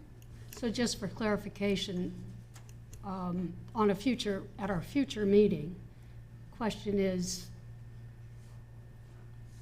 Rocklin and Forest Hill have enough time? So the staff staff, the information for clarification that they wanted in the document. the staff recommendation is 30 days, and I admit that is tight. And there have been requests, not just from the city of Rocklin, but also I know South Placer Fire District, who was here earlier today, but their meeting is at the same time as this meeting. They've sent me a text requesting 45 days. So it seems like we've heard a number of entities for 45 days. And so you can certainly make that call, or perhaps longer if that's the desire of the commission. And I just want to ask staff one more question. Yes, yeah, absolutely. if we were to adopt the MSR and Rocklin submitted material to LAFCO that clarified its response times, divided out that material, and Forest Hills submitted their information, that information is not in the adopted MSR, but it's been submitted to LAFCO, and it would be used as additional information in the 5-year period when we would do a Right. MSR? In this situation, because it is a draft, it is not the final. So any comments that they submit to us, what happens is the consultant, like you saw in Roseville, they'll say, thank you for the comments, or yes, thank you for the comments, and we made these edits, because this is a draft. And then, so the edits will be made for the final, and then even after the commission adopts the final, and if any of the agencies decides to submit comments, we still include it as part of the appendix, like in the case of Roseville that we just discussed, right? It's still added to appendix. I don't know which one it'll be, but in that, it will be an appendix at the very end, after the final. Thank you. Okay, Does other, that help you? any other comments or questions? I had one then. Michelle, based on what we've known for quite a while that Newcastle and Placer Hills are working on this, can that be a simultaneous application? Can we start the clock on that? Because those were the maximum timeframes, as I recall, to work through all those various county reviews. Absolutely. In fact, we've already started. We have no choice as LAFCO to start the process. So yes, that process has been started. Within 30 days, staff had to initiate that application and make a determination whether or not it's complete, and it's incomplete pending the service review that we have here before us, the sphere, and also that resolution from the County Board of Supervisors. Again, the county negotiates on behalf of the special districts. So that's what we're waiting on. They have received an incomplete application, which you've also received on a number of occasions as part of this process, as we go through our work plan and also, the status updates to the commission. So it has been initiated as required. So it is moving forward, and on the same action day, we could approve the MSR and that if we had the other pieces? If you had the other pieces, you could do, What I'm looking for is, can we honor all the requests that we've had? Yes, 45 days, but get this one taking action on that same 45 days? Sure, yes. If the county can comply with that as well? Yes, if we have a complete application, you can absolutely do the service review, a sphere update, and annexation, because those are 3 different actions. And take them all at the same meeting? Yes. Because I'm trying to honor their time. They've been waiting a long time, but there are multiple agencies that have had some points of clarification. I'm just not sure we can get that document done, given how long it's taken to get this. Right. Get all those responses in and get them done accurately so we don't repeat what happened earlier. I want to make sure that we're not editing on the fly at the dais, that we really have a document out there. So with the Lincoln Village 5, we took the service review action first. So about 6 months later, this was Village 5/7B, not 5A. We took the sphere and the annexation on the same meeting. So sphere, and then the second meeting was, the service review, and then the sphere and so yes, you can absolutely do that. Just like Josh, I'm trying to make sure that we're serving everybody's needs. And there hasn't been controversy, obviously, from Newcastle and Placer Hills on the findings in this report, but other agencies and organizations do have some maybe significant concerns. I don't know all of them because I haven't read all their comments. We're opening up to 30 days. Do you think we can do it within 30 days, given the number of comments? Well, we can ask the consultant, the PM here. So our next meeting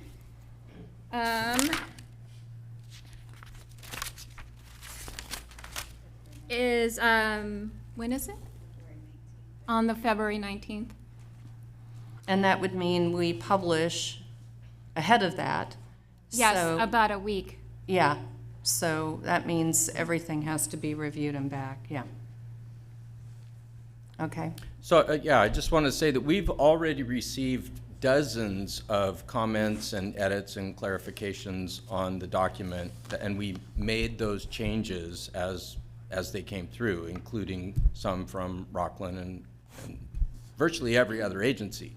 If it's a simple correction, clarification, edit, we can make those in a matter of minutes.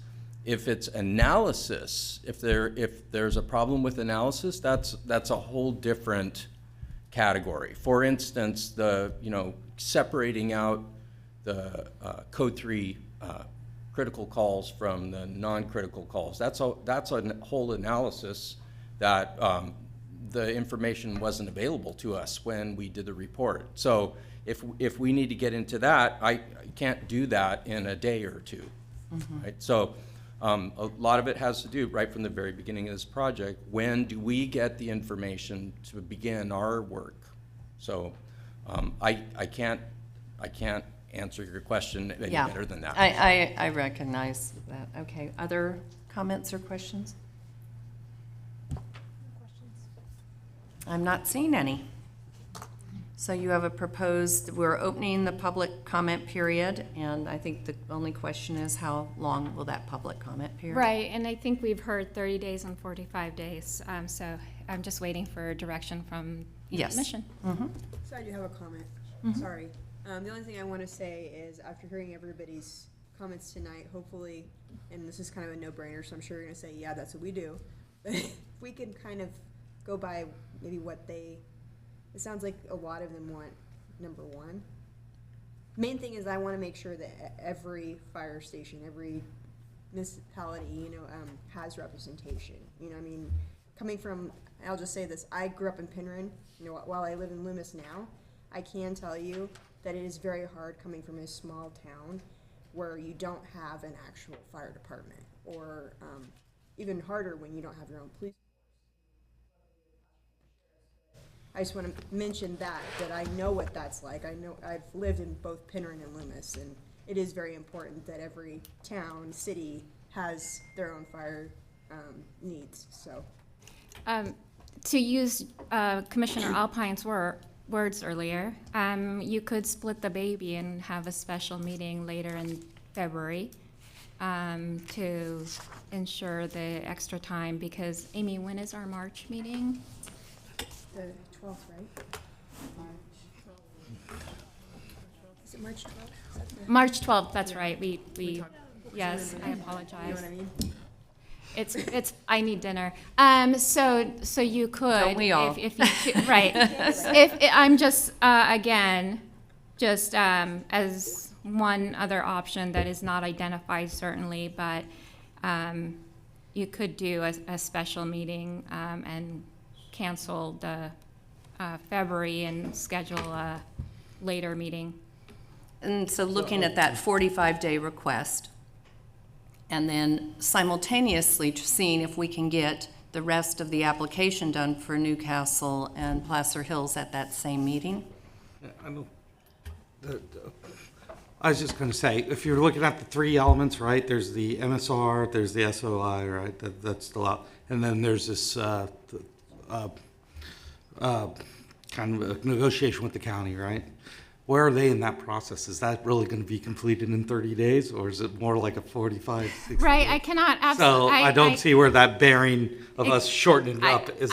Exactly. I was going to say that we should, of course, ask the county to hear the item, but we can't speak on their behalf and what their agenda looks like, et cetera, and what analysis they require for their part of the negotiations. But certainly for the service review, which LAFCO again controls, and the sphere, that's something that's for you to decide as far as the reorganization. We will absolutely process as quickly as we can, but I cannot foresee what that would look like. As far as I'm aware, and I just want to reflect on our most recent reorganization with Meeks Bay and North Tahoe, the county's role was just ensuring some of the issues with El Dorado County. That was a very different situation that took, and it was really on El Dorado County dealing with some of the unfunded liability for the Meeks Bay Fire District, correct? We Yes. didn't have any other role as a county in that. And I'm looking behind you to count 3 county officials. Right, yeah, I was just gonna say, I'll let them take over. I just wanted to say that in those situation, or in that specific situation, El Dorado County was negotiating on behalf of their special district, which is Meeks Bay. Placer County was negotiating on behalf of its special district, which was North Tahoe. Beyond that, I'll let the experts speak. And in this situation, both are in one county with elected officials from both well represented, so. Sorry to put you on the spot this at 7:35. No problem. Good evening, Commission. I'm Jenna Martin. I'm a Principal Management Analyst in the County Executive Office for Placer County. At this time, we would have to kick off those proceedings and kind of understand better those negotiation points for any potential tax share agreement and subsequent Board of Supervisors items. So we, on our timeline, have that pending this discussion and resolution, so we can certainly start those conversations and report back, but yeah, we would need to do some further analysis and Okay. timeline plotting. Great. So I appreciate that. I didn't mean to put you on the spot, but I guess I'm a little naive on this situation about the tax share agreement because the 2 districts have agreed, but we need to review that and bring it to the board. Okay. I will just add, if the parties have agreements, again, I don't know because we haven't had those discussions yet, that would make it a faster process. So that's positive, but Absolutely. remains to be seen. Thank you, Jenna. I think I lost where the ball is. Maybe because I'm hungry. Well, I think I was trying to, Commissioner Rohan, I think what I was trying to suggest was splitting the baby, that if we went to 45 days, but we honored Newcastle and Placer Hill's hard work to try to get that moving forward expeditiously, that we could honor both requests tonight. Why can't we do 30 days? Well, we certainly can, but I think there are numerous comments for other districts that don't affect those 2. But I'm under the impression that we could take care of that, or not. Well, I'm not. I don't want to press anybody to say yes, if that's not possible. I feel the same way. We don't need to rush it, but I heard it would take minutes, potentially. If that's the case, then we can decide, right? Chair Gustafson, can I ask for clarification too on the vote? I'm understanding that there's an application in for reorganization. Yes, That is- this is the MSR. That's- And we want all of our material accurate. Yeah, that's right. That's right. So we said we're gonna have the MSR, right? And they go, what the question was, is can the application because there's 3 elements that are holding it up. The MSR, the SOI, and this tax sharing agreement. Can the tax sharing agreement start without the approval of with the MSR? So I've Or already. in a draft form and with the SOI? Can they start like that process of the negotiation? Sure. I've already, as I mentioned, started that process. When I initiated the tax sharing agreement process 2+ years ago. So that's, yes, you can absolutely, similar to what we had with Lincoln, right? We were waiting for those 3 elements. And then that's the same process. So you can absolutely do that concurrently. So the question would be, does 45 days is going to really, does that matter? Does that delay? Is the tax sharing agreement going to come to them before 45 days or 30 days? Shall we do some vetting? Which I'm thinking that therefore like 45 days doesn't matter. Oh, sorry. I didn't see you. Just since it was about the tax share agreement, we since we haven't kicked those proceedings off, like Michelle mentioned earlier on, the revenue code section would apply, right, for the statutory timelines that the assessor and then the auditor controller would also be doing their pieces. So that's at least, the 30 days plus the 45 days right there, just for those processes. So- That's outside of the Board of Supervisors window. I'm sorry, but they've already done it. Okay, so, no, that's fine. That's good. That's what We're trying to, so I think everything's on hold, but we would still need to check with them because it's been a couple of years. That's why I said we haven't kicked off this reinitiation of the timeline as we are pending the outcome of this result. So we definitely need to check with them on the timeline piece and where, to double check that those numbers are current day dollars and figures. But make maybe sure. more importantly, whether we act on this in 30 days or 45 days, you've heard direction tonight, the interest in moving and expediting this, correct? And so whether we wait 15 more days to grant the other districts the opportunity to have their concerns addressed or not, won't make a difference in the timeline for Newcastle Placer Hills.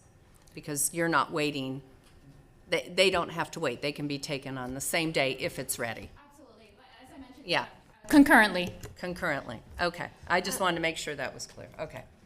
I just wanted to say, so we have a request by South Placer Fire and Rocklin to have the 45 days. And I definitely appreciate their wanting to get it done, and I appreciate you kind of putting that on the record of making sure that we're moving forward. I feel comfortable with 45 days. I think it's fair, especially since we've had a request by multiple agencies for 45 days. I would feel comfortable with that. Others? Okay. Then I would accept a motion, one way or the other. I guess I will make a motion then to receive the draft service review and sphere of influence study and open a 45-day public comment period. Do I have a second? I second. Okay. Any further discussion? Okay, Amy, will you call the vote? Commissioner Alpine, Yes. Commissioner Eklund, Yes. Commissioner Landon, Yes. Commissioner Rohan, Yes. Commissioner Youngblood, Yes. and Chair Gustafson. Yes. All right, motion passes. Thank you. Thank you very much. Okay. We will then move on to our, I think it's our executive, two more items, executive director's report.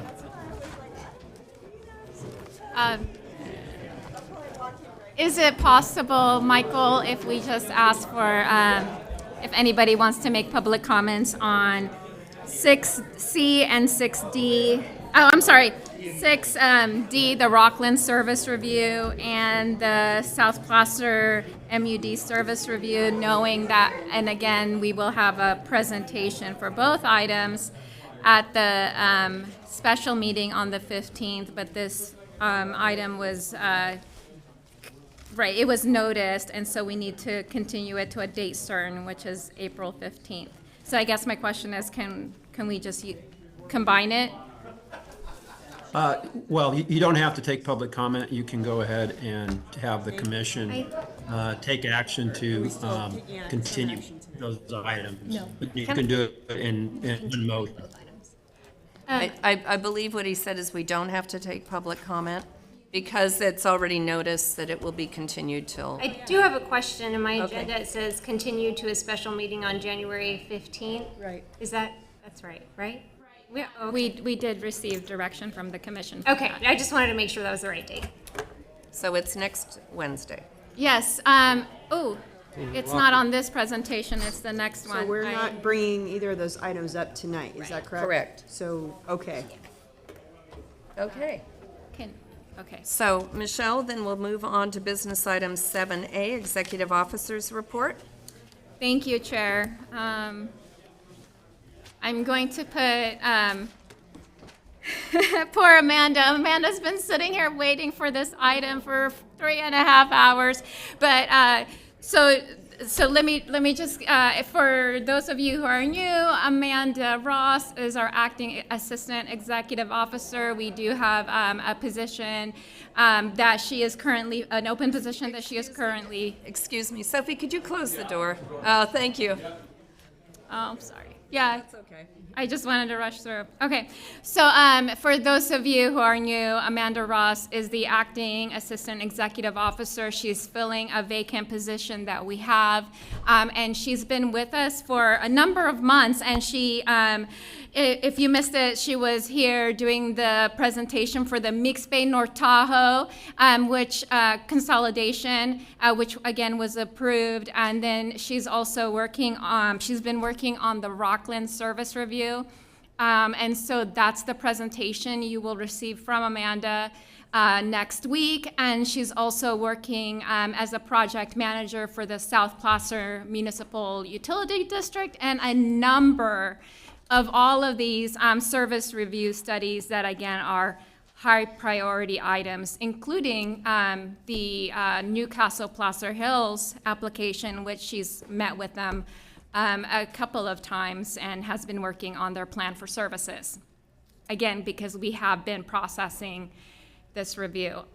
So I'm going to turn it over to Amanda and tell you what she's been doing on these items. Thank you, Michelle. I know everyone's very hungry, as I am, so I'll be very brief.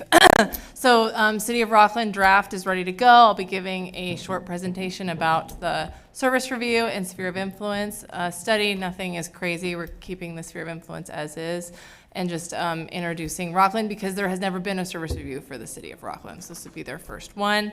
And I think they're very pleased with the outcome of the report.